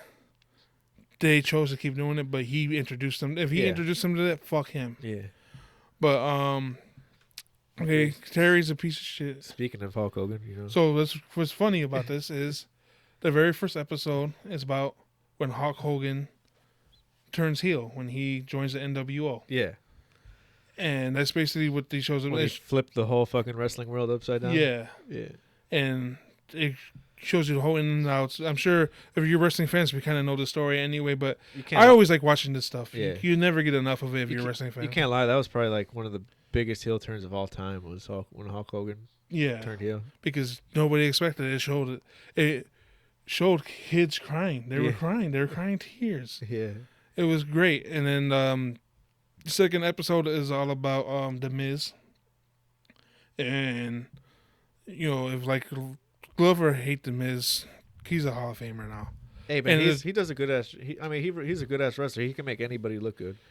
But the thing is, like, you watch it, it's like so interesting. I'm sure most of us know he came from MTV. Yeah. So it's just crazy how he took the people hating him and he thrived off of it. Just watching that whole thing about him was great. Sasha Banks was episode 3, which I watched. That was a great one too to learn about. How, I'm sure us as wrestling fans, we already knew that she loves Eddie Guerrero. Yeah, Eddie you could definitely tell. Yeah. She wears, she even had like gear that one time that kind of like mimicked his gear. Yeah, so she based all that stuff off of him. And then she also, watching her stuff she talked about how Floyd Mayweather and Kanye West, watching their interviews and watching how cocky they are. Yeah. That made her come up with that character. So it's all about these these wrestlers that have heel personas. You know what I mean? Yeah. And then the only one that I don't, cause the fourth one was a good episode, but I don't think she belonged on here because they're not really heels to me. I guess they can be, but I guess if they want to be like evil, I guess they feel like they have to have them on there. Is the brothers of destruction. Yeah. But to me, they were more babyface. well, they're more like, as our friend Alex put it, he said they're more anti-heroes. Yeah, I agree with that. Wasn't that what like a babyface is, pretty much? Yeah, but Kane was a heel when he first came out. Yeah, yeah. He was the biggest heel in that field. But the thing is, the reason why I love that episode so much is it brought back my childhood. I remember when Kane fucking lit fucking Undertaker on fire and threw him in the casket. Yeah, I remember that. And then he opened it up and he wasn't gone. there. Yeah, he was gone. Yep. I remember all this shit, so it just gave me goosebumps because I remember I remember the fucking Inferno match. Yeah. Like, which was crazy that they did that. Dude, you remember that one match? I have it on VHS. It's like one of my favorite matches when I was a kid. Was Kane versus Stone Cold in a First Blood match. Oh yeah. Man, that match was a fucking classic. And I remember watching it as a kid. I knew that Stone Cold was going to lose because I was like, in my head, I was like, Stone Cold's bald headed. It's going to be easy to make him bleed. And, Kane got a mask on. Yeah. That's going to be hard. But, as a kid, I was thinking that, but I was still rooting for Stone Cold. Well, just like, what was it? Was it Buried Alive match with Stone Cold and Undertaker? Too? Yeah, that was a great match, too, man. That was a fucking amazing Man, we match. lived in some crazy when he got the fucking, the bulldozer. He got the fucking bulldozer and or whatever it was, like, yeah. Yeah, the claw thingy. Yeah. As you can tell, we don't work with this stuff. Judge us, Freddie. I know you're judging us right now. You're like, it's a fucking whatever, you idiots. You're going to text me like, yeah, it is this, you fucking idiot. But next episode I'm really looking forward to watching is about Randy Orton. Yeah, I've been seeing a lot of like small snippets here and there of his episode, and I've seen on Twitter. I said, man, it looked kind of interesting. And then you text me about the heels, and I was like, oh, I put two and two together. I was like, okay, they must, it must be that show. Yeah, yeah, definitely. I want to see his because it's funny. Now I love Randy Orton, but it's funny. I remember hating him, but that's what he was supposed to, because he was a legend killer. I fucking couldn't stand him. Last week we watched Freddie WrestleMania 22. Yeah, I remember that match because I remember thinking, beat him, Ray. Beat him. He's a fucking piece of shit. He's a piece of shit, Ray. Kill him. Get him. He talked shit about it. I remember it's like, wow, I was that fucking invested. I hated his fucking guts. And this is like, now I'm like, yeah, Randy Orton's fucking great. One of my favorites. Remember when he RKO'd Hulk Hogan? Oh, in the backstage or whatever? That's when he was a legend killer, right? Yeah. I think he RKO'd him through like a glass window or something like that, like on a car. Don't at me, but fight me. That doesn't be my fucking saying. Fight me, but I like his old theme song better. Hey, there's nothing you can say. Well, you don't like the I love Demons in My Head? They're both great. They're both fucking legendary fucking theme songs, better than this fucking generic rock music they use for the new guys now. Yeah. But I like that one better. But that's just saying, I think it's because I grew up on that one. But yeah, fucking check out Evil. I keep wanting to call it Heels. Heels is another fucking great show. Oh, Heels is amazing too.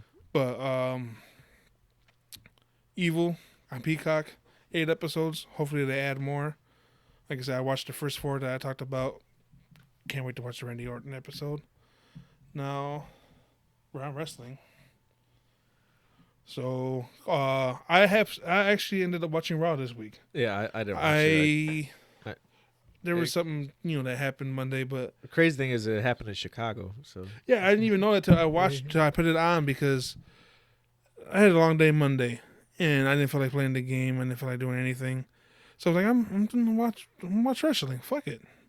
So I watched and I got all excited because it opened up with the glass breaking. Yeah. And the fucking song.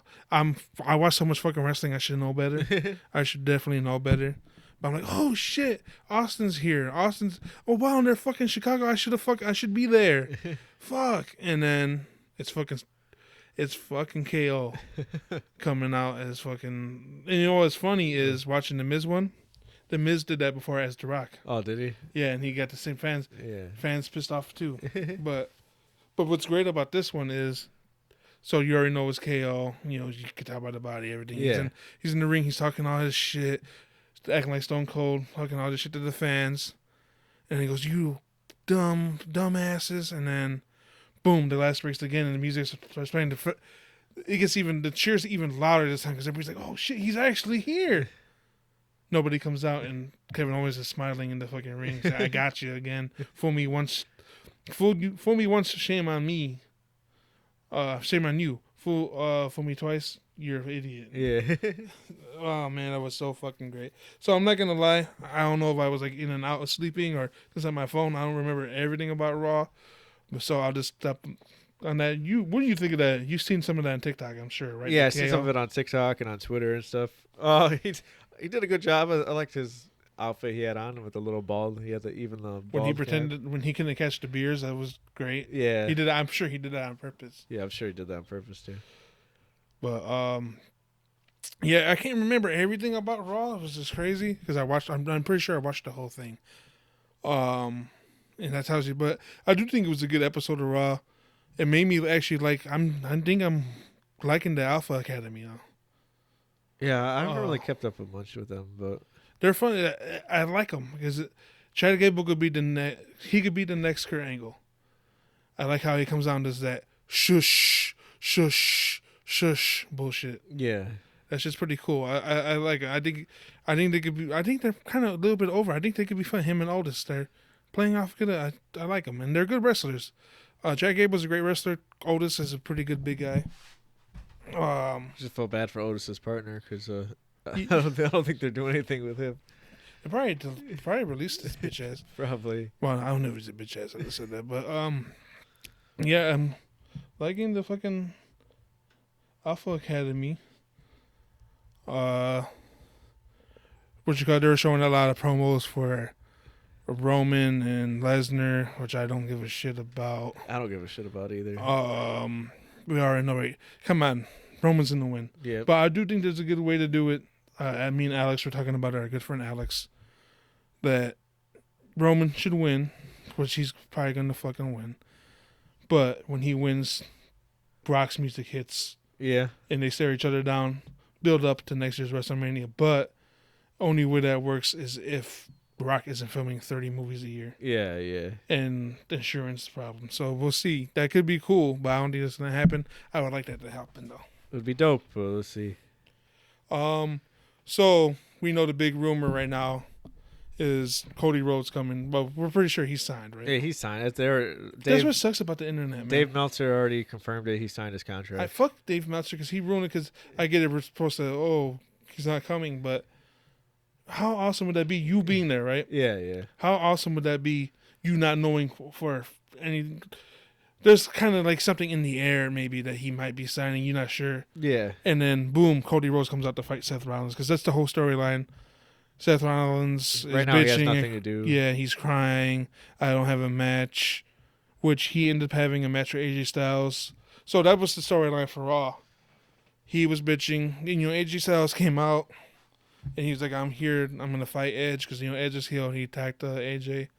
He's like, "I'm back. I was out for the last couple of weeks. I'm back. I'm here to fucking. I'm gonna fight Edge at WrestleMania. I might be a little weak, but I'm gonna do it." And then Seth comes out and goes, "Hey man, you should just relax, take a break, don't injure yourself at WrestleMania. I'll fight Edge. That way I can have my match and you can relax and I'll beat his ass for you." And then they're having a fit, fighting about it. Adam Pearce comes out and goes, "Well, we'll do this. Seth versus AJ tonight. Whoever wins fights Edge." They had a great fucking match. To me, that was a great main event match. Ended with Edge attacking AJ. So it's a disqualification. AJ wins. He still fights, and then Seth gets pissed and destroys the thing. Destroys fucking Raw setup. I thought that was pretty good. That was a really good match, and not pretty good. It was a 5. That was a 5-star match. That was a great. worked fucking great together. But other than that, that's all I remember from Raw. It's all I really paid attention to. It's all you really need to pay attention But to. so I told all that so to get to the fact Seth Rollins is gonna fight Cody at fucking WrestleMania. Yeah. So what's your thoughts on that? Like, so you follow more AEW than I do. Yeah. You know more of the in and outs. So what's your thoughts? Are you on this train where everybody hates Cody? Are you with that? Do you hate Cody as well? Or? When he was in AEW, I was starting to like, I don't know. I was kind of like, at first I love Cody but then I don't know. Just thought he was just getting a little too corny with the whole like his promos and trying to be all like super, American flag, all like, yeah, like kind of like a mini Hulk Hogan. And then he'd come out with the special entrances, like nobody else besides him. He only had the special entrance. And then you think it was getting to his head too much, or? Yeah, I think it was just his head was just too big, and he wouldn't. They wanted him to be heel, right? Yeah, they wanted him to be heel, and he said he'll never turn heel. He said he'll quit before he goes heel. And yeah, that's what happened. He quit. So what do you think about this shit? It's crazy too, though, because everybody started hating Brandy too, his wife, because last Chicago show I was at, they tried to do like a promo to get the crowd on her side, and everybody was against her, and even the guy, Dan Lambert from him and Men of the Year, they were shocked because I don't think the promo was supposed to go that way because everybody was cheering for them and booing her. And oh shit! Yeah, even he said, look, crowd turned on you and they're against us now and we're the heels. And I was there too for when Cody threw his belt out into the crowd at that one Dynamite. And they threw it back? Yeah, they fucking threw it back and everybody started cheering, going crazy. Yeah, so I don't know. Maybe this is good for him. I don't know. We'll see. It's definitely good for WWE, get them ratings. I'm not like everybody else. I don't care if he's switching sides. I don't care. I mean, the man got to make money. Like I'm not going to judge him for going to WWE. Whatever, if he wants to do that, he wants to do that.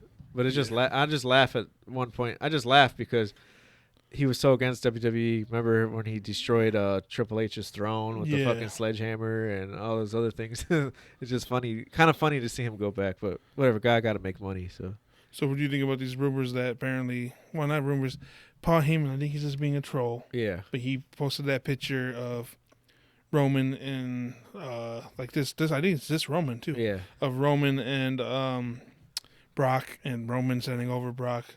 And then in the background, you see Dean Ambrose. Because I'm pretty sure that John Moxley said in the interview. Yeah. But look at what's happening with fucking with Cody. But John Moxley said he said, I don't see anything happening. There's not one fucking way that I'll ever go back to WWE. No, I think John Moxley would never go back. I mean, they left such a sour taste in his mouth, and plus, I'm pretty sure he likes his schedule now that. Now he's got a family. He's got kids. He's got a kid to take care of. So I think he likes the schedule of AEW a lot more because it's a more lighter schedule. He doesn't have to be traveling around all the time. He could spend time with his family. So. And I'm glad that he's healthy now too, man. Yeah, and it's Shout dope out to him. Fuck Bully Ray. And it's dope as hell too that he gets to like wrestle for these other promotions like New Japan. Like New Japan's GCW. Yeah, GCW. He's a fucking world champion in GCW. Like, what other major fucking wrestler's a champ of like an indie promotion? Yeah, I think that's cool. And then, New Japan is actually coming in Chicago like a week, like the April 16th. Me and my dad got tickets, and the main event's gonna be John Moxley versus Will Ospreay for first time ever, and I'm pretty fucking hyped for that match because it's gonna be fucking it's gonna be insane. It's crazy to me because I love Will Ospreay too. I love his ring work. Yeah. I think he's a little bit too big headed though. Oh, I think he thinks he's worth too much money. Yeah, he's real big headed, but I love his ring work. He's awesome. He's one of the best technical wrestlers out there. High flyer too. He's crazy. Yeah, he's great. But fucking yeah, man. So it's funny because the Good Brothers are supposed to be there too at New Japan, so let's see what they do. I've never seen the Good Brothers. I haven't seen them since they left WWE. So what were their name in the WWE again? Was it Good Brothers too? I can't remember. No, it wasn't Good Brothers. It was damn, I can't think of the name right now. I just remember they had that samurai as their logo. The samurai. Yeah, helmet? yeah. Fuck. They were not the not the club, right? Were they the They, club? they turned the club when they were with Finn. Yeah. But and it Or was Anderson and Gallows, right? yeah, Anderson Gallows. I like them. I think they're cool.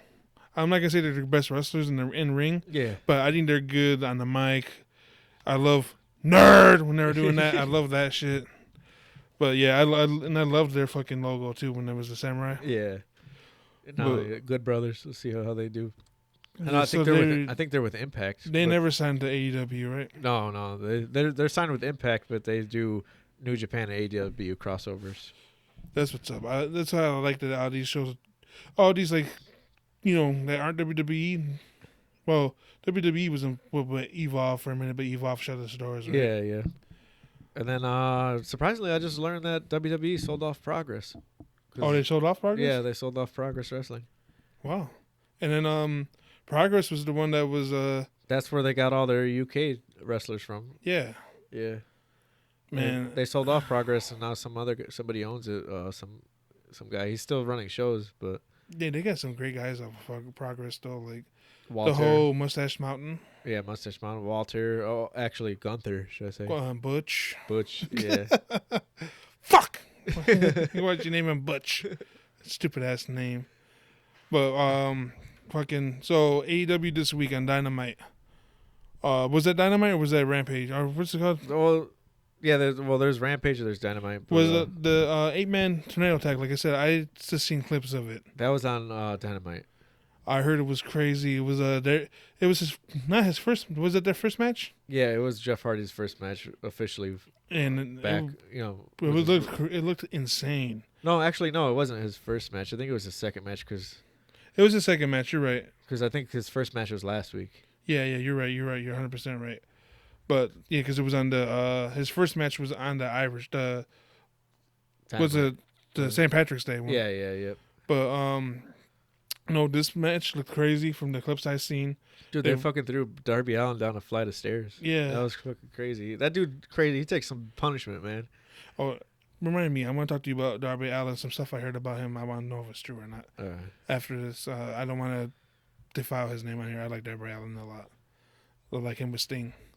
But no, that match was Sting involved in that match? Yeah, Sting was involved in that match too. He's fucking crazy for doing that shit, 62 man. years old, still jumping off. He fucking jumped off another thing on the tornado tag match. Yeah, if you guys could look it up on YouTube, I'm pretty sure it's on there, right? It's crazy because if Sting would have stayed with WWE, I don't think he'd be having like crazy matches. I don't think he'd be having the career he is having now. Because let's be honest here. WWE wouldn't allow it, which is fine because they'd be looking out for his best interests. Yeah. I'm sorry. It's just for his best interest not to do this. I think it's great that he's doing it. It's crazy. It's fucking nuts.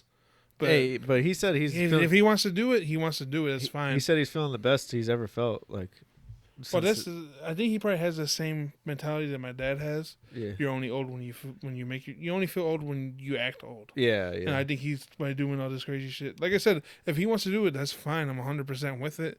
But WWE wouldn't have allowed him to just because they wouldn't have to want to take that risk of him getting hurt like that. Yeah. Because look, he got hurt in that match with Seth Rollins. I thought he was done wrestling after that, but apparently not.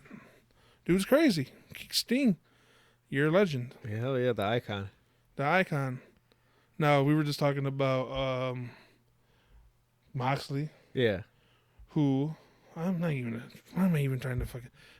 I wasn't trying to make a fucking sober fucking thing, but anyway, CM Punk. It was in the lead up to CM Punk.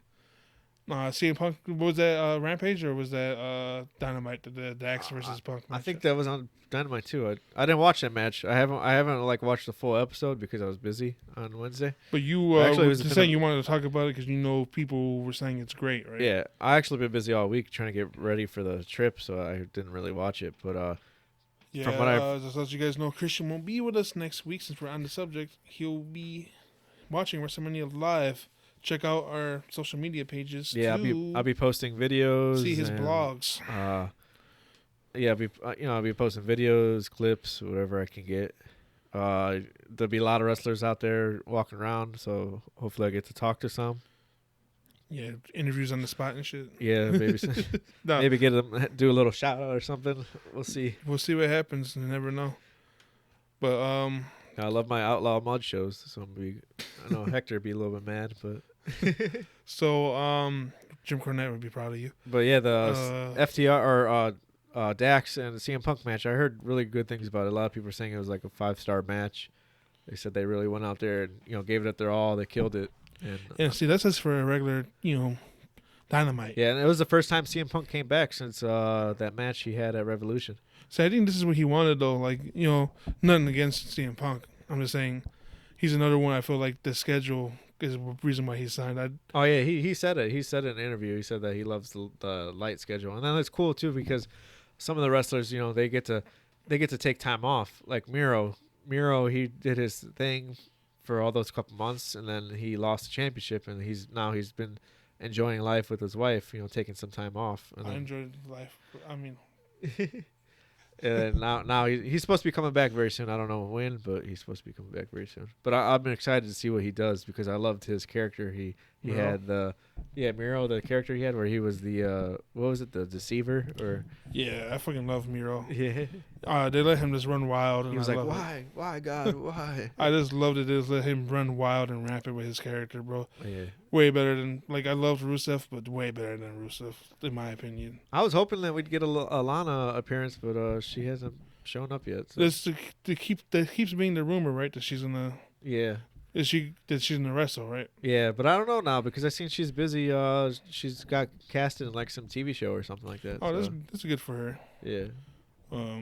It's just crazy that when she first came as Lana on WWE, Yeah. I thought she was definitely a Russian, and I find out she's from Florida. But- I can say that she's not Russian. I think she has like Russian background. Oh, I'm sure, but she was born and raised. Yeah, in yeah. Florida. But another match. I think this one I'm pretty sure was on Rampage. Yeah, It was, Rampage. my boy Shane Strickland versus. Yeah, it was Shane Strickland. I think it was his first match, I want to say, or his second too. I can't remember. But yeah, him versus Ricky Starks, I heard was a banger. Another barn burner, 5-star match. So yeah, look that up. I'm definitely gonna look it up. I've been slacking on AEW. I'm not gonna lie. Yeah, this week was a bad week for me. Like I said, it's just real busy trying to get last minute shit and running around and. Shane Strickland. I don't know if you've seen. I've been seeing. I don't know how long ago the show was, Yeah. but I've been seeing clips on TikTok and Twitter and stuff. That the whole Hit Row, like they reunited for like a show in some indie show somewhere. I don't know if you've seen that. Yeah, they're supposed to be wrestling again in Tampa this next week. And are you I are you don't- going to that show or no? No, I didn't get tickets for that one because. Oh, you said Tampa. My bad. Yeah. I Oh thought- no, not Tampa. I'm thinking of last year. Sorry, Oh. my bad. Dallas. Okay. Dallas. I'm thinking. I was about to say, oh my bad. You're not even going to Tampa. But Yeah. No, I meant Dallas. They're supposed to be getting together. I don't know if Shane Strickland. He might appear. Who knows? But as for GCW's The Culture, it's gonna be Hit Row. I remember. Is that the one where you were like, I don't know if I should go to this one? That Yeah, one, yeah, or- yep. That was the one. That And I which was one kinda you torn. chose instead? I chose the. I think it was MLW Azteca. I was that one because it was like gonna be like the It was supposed to be like Lucha Underground, but MLW style, and that was the only reason I chose it because I've done For the Culture like every year since it's come out. Well, since they've been having it, and I love For the Culture shows, but like luchador wrestling is some of my favorite, and I don't know, I couldn't pass up a full show of luchadors. facts. I can blame you on that. Yeah. What you call it? So this fucking guy on Taz's son, Hook. Yeah, Hook. We wanted to talk about why he's so popular. Oh yeah, I just wanted. Nothing against him. I think he has a cool look. I know some people hate his hair. I don't care. It's 2022. Get over it. Stop being a boomer. Some people have weird ass hair. Who cares? He looks. I think he could be a good wrestler. I'm not gonna say he's great because he's still probably green as shit, and he has son, so that explains why he's getting his push. But people just love him. Like his shirt, plain ass white shirt that says Hook, sold Yeah. out within fucking minutes. Yeah, and he was like number one in like the. He's wrestling. number one in their merch store, right? Yeah, he's like number one in the merch Oh, store. Jeff Hardy might surpass that. You never know. Well, he was number one for a while, but yeah, people love Hook, man. He's people just go crazy over him, and I think it's because his little before he started wrestling, just him showing up and like just doing like just being a little cameo here and there, people just started falling in love with him because he wouldn't really talk. He'd just be eating his bags of chips, and at first it started off as a meme, and then he just blew up from there. People love him now. Yeah, I think he does have a lot of potential in him. Yeah, I like his style. His style is kind of like he's kind of got like that. He's got his dad's style a little bit, and he got some more like mixed martial arts in there too. So I think he has a lot of potential to be great. Yeah, I love his finisher, Red Rum. Yeah. Well, that's what he calls it, but it was really the was it the Taz? I forgot what the real name of it is. It's Taz's finisher. I can't think of the name of it. Gotta ask Freddie. He put Taz in his Mount Rushmore wrestler, so he would know. But the Taz, fuck, what's it called? Hector's gonna text me when he hears this. It's called this, you jackass. I don't know, but all I know is Hook calls it Red Rum. And that's what's gonna be called from now on. Trigger somebody out there by saying that. Okay. So you said you've been real busy this week, right? Yeah. Going back and forth, driving, this and that. So I'm guessing when you did that, you listened to music. Yeah. So we talked about a little bit of music at the beginning of the episode with Kavinski, but more new music dropped this week, and me and you were both talking about what we listened to. And as you know, I'm a diehard Kid Cudi fan. Yeah, there was a lot of music that came out this week. But, so much music. Like, it was a great week for music if you're into music, like all genres. Yeah, but we don't listen to. This is what we listen to. What we have here. Yeah. So, Kid Cudi did a song for the Sonic movie. Yeah. Which I'm not gonna lie, I didn't like the first Sonic movie too much. It was okay. Jim Carrey was great in it. I just hated that they were pushing Olive Garden so much in that damn movie. Yes. Product placements are in every movie sometimes. You gotta, because I like the Power Rangers movie, and they fucking act like everybody hangs out at Krispy Kremes. Like, only people that hang out at Krispy Kremes looks like me, fucking but Kid Cudi did a song for the new Sonic movie, and it released this Friday, and I'm gotta say, fucking great song, man. I'm not gonna lie, I love it. I fucking love it. It's not just because it's Kid Cudi. It's just a beautiful song. Oh, it's a great song. It reminds me of like old Kid Cudi. It reminds me of like that vibe of like old Kid Cudi. Get the fuck out of here. Well, it reminds me of the vibe of Kid Cudi's Kid Cudi, bitch. It reminds me of the vibe of like when like the Man in the Moon. I know what you're saying. Vibe. But I'm not gonna lie. When I seen it was a Sonic song, I was like, man, this might be cheesy as hell. But I listened to it and I said, holy fuck. Dude. And the music video is great too. I don't know if you watched it. I didn't watch the music video, but I watched 8-bit Cudi or 16-bit Cudi. I listened to it. I was like, holy shit, this song's a banger for sure. Yeah, it's a great song. Check it out. The name's escaping me right now because I just typed in Kid Cudi on the thing. But just type in Kid Cudi on Spotify. It'll pop up. It'll be the first thing to pop up, I'm sure. Kid Cudi Sonic. Great song. Great vibes. Hopefully it's a good movie. Idris Elba's playing fucking Knuckles. I think the original voice actor's doing Tails. Check that out. You said you haven't listened to this album yet. No, I haven't listened. I didn't listen to the whole thing. I heard mixed reviews on it though. But Nego, I'm not the biggest A$AP Rocky fan, so I can't give you my opinion on whether that's good verses that he dropped on that or not. Yeah. But this guy named Nego, I think he's a producer, right? Yeah, and he's a fashion designer. He does clothes. Yeah, so he produced this album. It was like a compilation, like a bunch of different artists on this album. Pretty much just like his friends. Yeah. He did with his Kid friends. Cudi has a great song on there that I like a lot. Pusha T has quite a few features on there, and he kills on all of them. I love Pusha T. Speaking of Pusha T, did you see that he did that commercial for Arby's where he? Yeah, he fucking he's coming at McDonald's, and I think him and Kanye are gonna get into it because Kanye loves McDonald's. So is Kanye gonna drop a fucking disc for fucking Arby's now? I don't know. That'd be great. We'll see. But him and Pusha are best friends, so I don't know. No, that's what I said. Yeah. I said they're gonna get a beef now. But no, Pusha T had a lot of great features on that album. But Nego, Nigo, if you want to look him up, pretty great album. Like I said, I'm not the biggest A$AP fan, so I can't tell you if you're a fan or not. If you're gonna like, I kind of skipped over his songs. But I think that's where you're saying people didn't like. Yeah, right? a lot of people are saying that they didn't like the A$AP songs. They said that. Tyler came hard though. Now I got a question for you for that album. So Nigo, does he just do the beats, or does he like rap on it too, or To sing me, on it's it? just the beats. Okay. And if he's rapping, I'm not paying attention or something. But no, I think he just does the beats because in every song would just say, it's crazy because every song on there it says the name of the song and it says with Nigo, Yeah. and it's like it's your album, but I don't know. But and he really don't rap. He's just I think he's like an Asian dude. Yeah, yeah. He just does the producing. producing, and I think he came up with the aesthetic for the album. But he released a clothing brand that mimics the album cover. okay. Well, I mean, not a clothing brand, but he launched like merch. Yeah.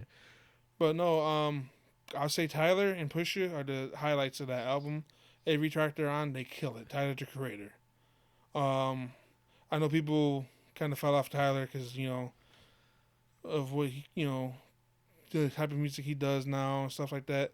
Give this a shot; it's great. I think Tyler. I always loved Tyler. Yeah, I kind of grew I didn't want to say I grew up with Tyler because I was already in my 20s when I started listening to him. Yeah. But I grew with him mentally because I liked his shit talking music. I liked his when he was angry. When he was angry, I liked that shit too. Yeah.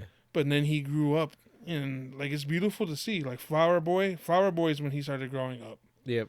And then Igor. Igor is a great album to me. This not gonna be for everybody because it's such a fucking like. Was it industrial sound to it to me? Yeah. Industrial and then funky and crazy. It has all this sound to it. Call Me If You Get Lost. More of mixtape Tyler. Yeah. Me. It's an album, but it sounds like a mixtape. And DJ Drama actually like what's it called? Like narrates the album in a way. Yeah. But he came hard on this Nigo stuff. I think I shared you one of the tracks from it, right? Yeah, yeah. And I said this shit's fire. So yeah, check out Nigo, MGK. Chris, you could talk about this one because Yeah, you know me, I'm not really a fan of.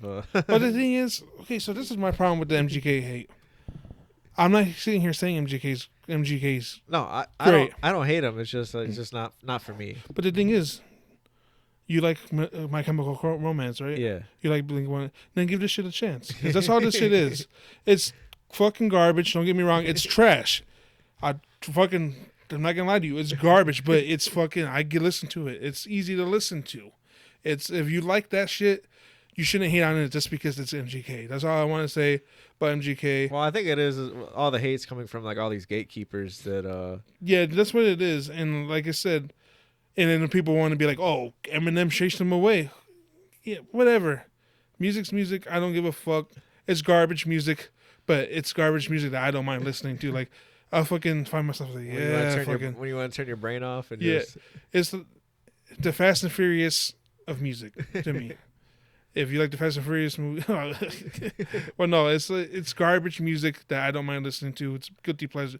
I don't even want to say guilty pleasure because I have no guilt behind it. I like listening to it, but I can see where people seem to really hate Emo Girl. Yeah, I can see why because she's talking about Emo Girl and he's like a 30-year-old man. But yeah. Like I said, well, I think they hate it too because Willow Smith is in it, but Willow Smith, she had that big TikTok song everybody loved, and they say, "What kind of she ain't emo?" That's what all the gatekeepers are saying, like she ain't emo. Yeah, I guess I mean, I guess that don't bother me about being a gatekeeper. Yeah. So, if you want to gatekeep, that's fine. But like I said, I'm admitting it's trash music. I just enjoy listening to it at times. But I'm not gonna lie, I barely listened to this new album. I was more listening to the Nigo, and more listening to Kavinski. So from the sound of it, though, from what you did hear, what did you enjoy more, this one or Tickets to My Downfall? Tickets to My Downfall, because I listened to that like 20 times when that first came out. Oh, okay. I think I remember I was texting him like, I don't care what you say, this is awesome. You know what's funny about MGK is him and Travis Barker got the name of the album tattooed on him, and then I guess he changed it last minute to I don't know what the new name of the album is, but him and Travis got the old name tattooed on them, and then he changed because right now it's called mainstream sellout. Yeah, it wasn't supposed to be called that. It was supposed to be called something else. Him and Travis got it tattooed on him, and then he changed it. And then I watched a video. He told Travis, "Don't be mad." But one thing I could say is, like, hate on MGK all you want. All the people out there, Eminem scared you away from rap. He wasn't doing shit with rap. Look, his numbers weren't shit with rap. No. And I'm not saying it's cool because, I'm the biggest one that will come at people for being sellouts. But I'll tell you, the reason why I won't consider this a sellout is because was this music popular anymore? This type of music he's doing? Was it really? No, it was like... He kind of brought it back. It was dead in the water for a while. So he did this style of music that he probably enjoyed listening. I don't know. I don't know everything behind MGK. But look, he sold out fucking Madison Square Garden. Yeah. In 2018, before he got into that shit with Eminem, he couldn't. He was just doing like local fucking He shows. couldn't do shit like that. So props to him for finding a fucking market that he could appeal to. But like I said, I wouldn't pay to go see him live. I wouldn't buy his album on vinyl. If I want to fucking feel like a fucking emo girl, I'm gonna listen to that music and just fucking emo out for a second. Then I'm not really gonna feel like emo girl. Speaking of one guy that we mentioned in his album, Travis Barker, he has a song with 24K Golden that just came out. And he's what was the song?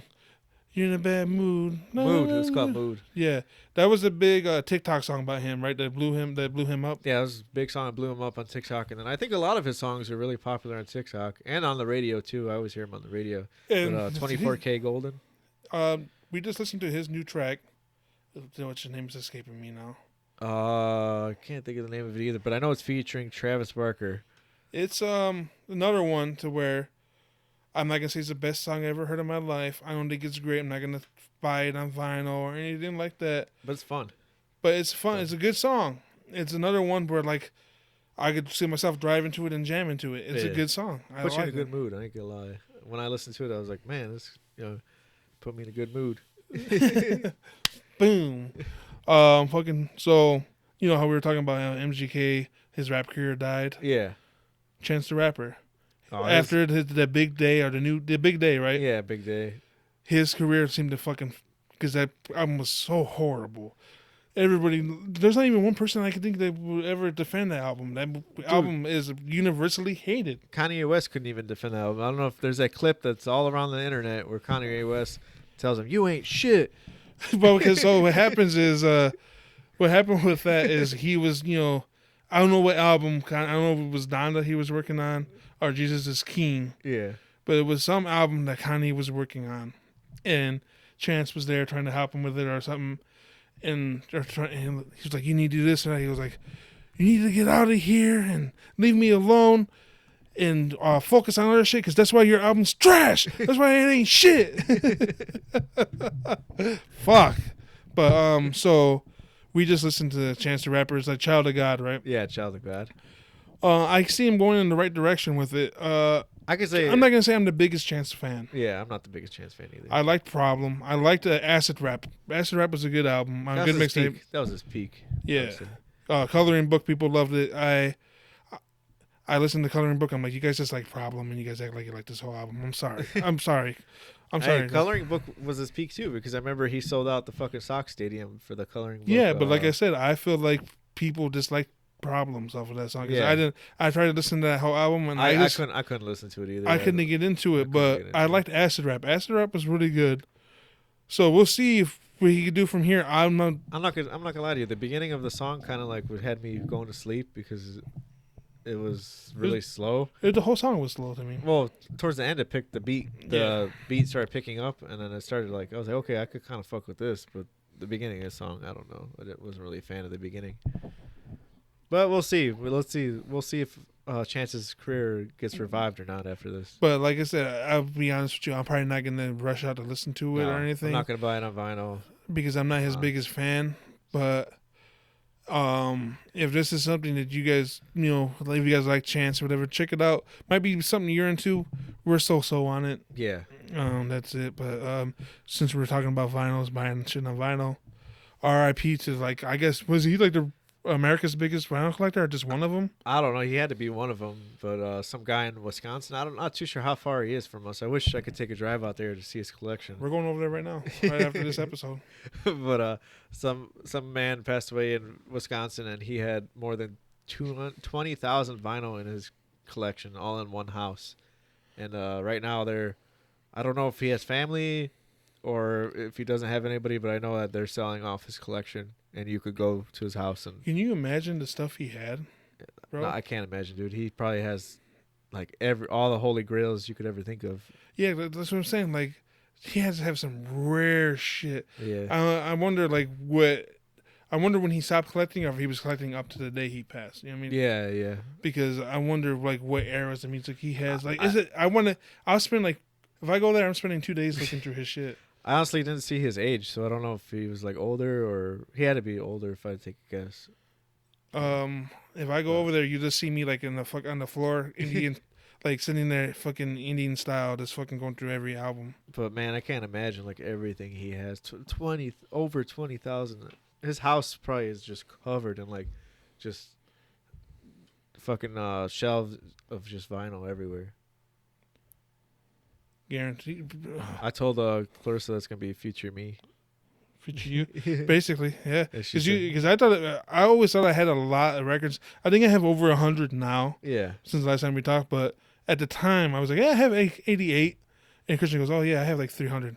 I'm like, oh shit, and then Well, not to mention probably the 40. You're probably not counting like 45s. Either. Yeah, I'm not counting 45s either. But I know last time I looked at my collection, I have a whole shelving unit full, and then I have 3 milk crates full, and then I bought like a entertainment center for my TV, and in the middle there's 2 shelves that could fit vinyl, and those are full too as well.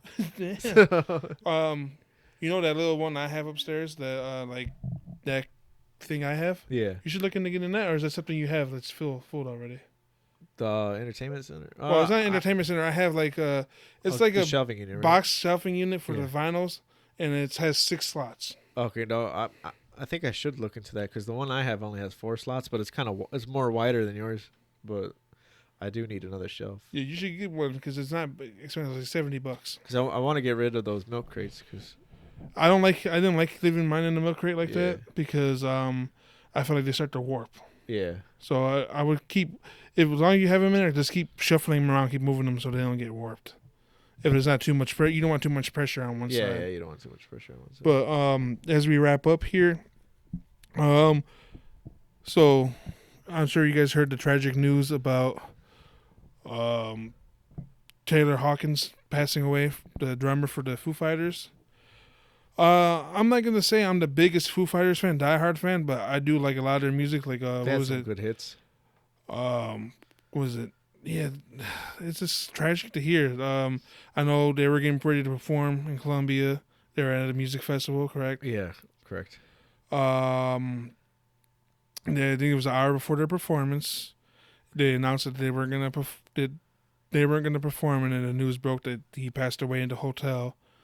Chest pains. We don't know what's involved. We don't know anything. Well, actually, the autopsy came back. Remember I told you? Oh yeah. Autopsy came back, and they said that he had more than 10 substances in his system at the time of his death.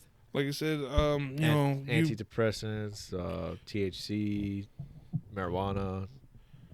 It was a big list. It's just sad to see because they just had that movie come out too. Yep. What was it, Studio 666? Yeah, Studio Which 666. I'm inclined to watch now just to see. You know what I mean? Because, the Foo Fighters. What was there some of their songs? I don't. The Hero. I know that one. Shit, I should have wrote these down, but I'm not the biggest Foo Fighters fan. I know they but- have that one song that they have Tenacious D and the music video with. That's a great fucking song. The Hero song is a great song. Everlong, Everlong is a good song. Pretender. Pretender, there you go. That's one of the ones I remember from like our middle school era. Learn to Fly was a big one. Learn to Fly is the one that has Tenacious D in the music video. And then there's Best of You, which Yeah, that's the another. best, yeah. the best of you. That was But another big one. yeah, I'll say R.I.P. to him.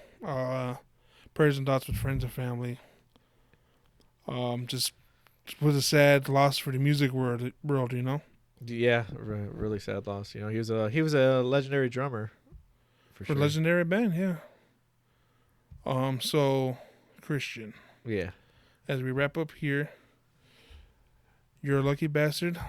This is your fifth WrestleMania? No, fourth. It would have been my 5th if 2020 didn't get canceled So it's technically my fourth. Oh no, this would be your. Yeah. Cause okay, Yeah, because Louisiana, New York, and then Tampa, and then now Dallas. Yeah. So, were you? So, how many shows are you going to? Is this the most you're going to? No, not the most. I wouldn't say it's the most because I think New Orleans is probably the most, right? Because Yeah. we got tired of wrestling by the end of it. I would say it's the most because I think New Orleans was the most, but we got quite a few. I think Thursday we got 3 shows. We got one at 5. And you get there Thursday. Yeah, we get there Thursday.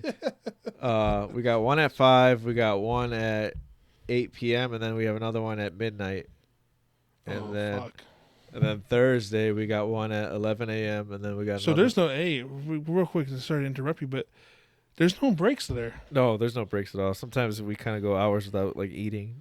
I just thought about that because you're gonna go one show, boom, the other one's gonna start. Boom, the other one's gonna start. And then here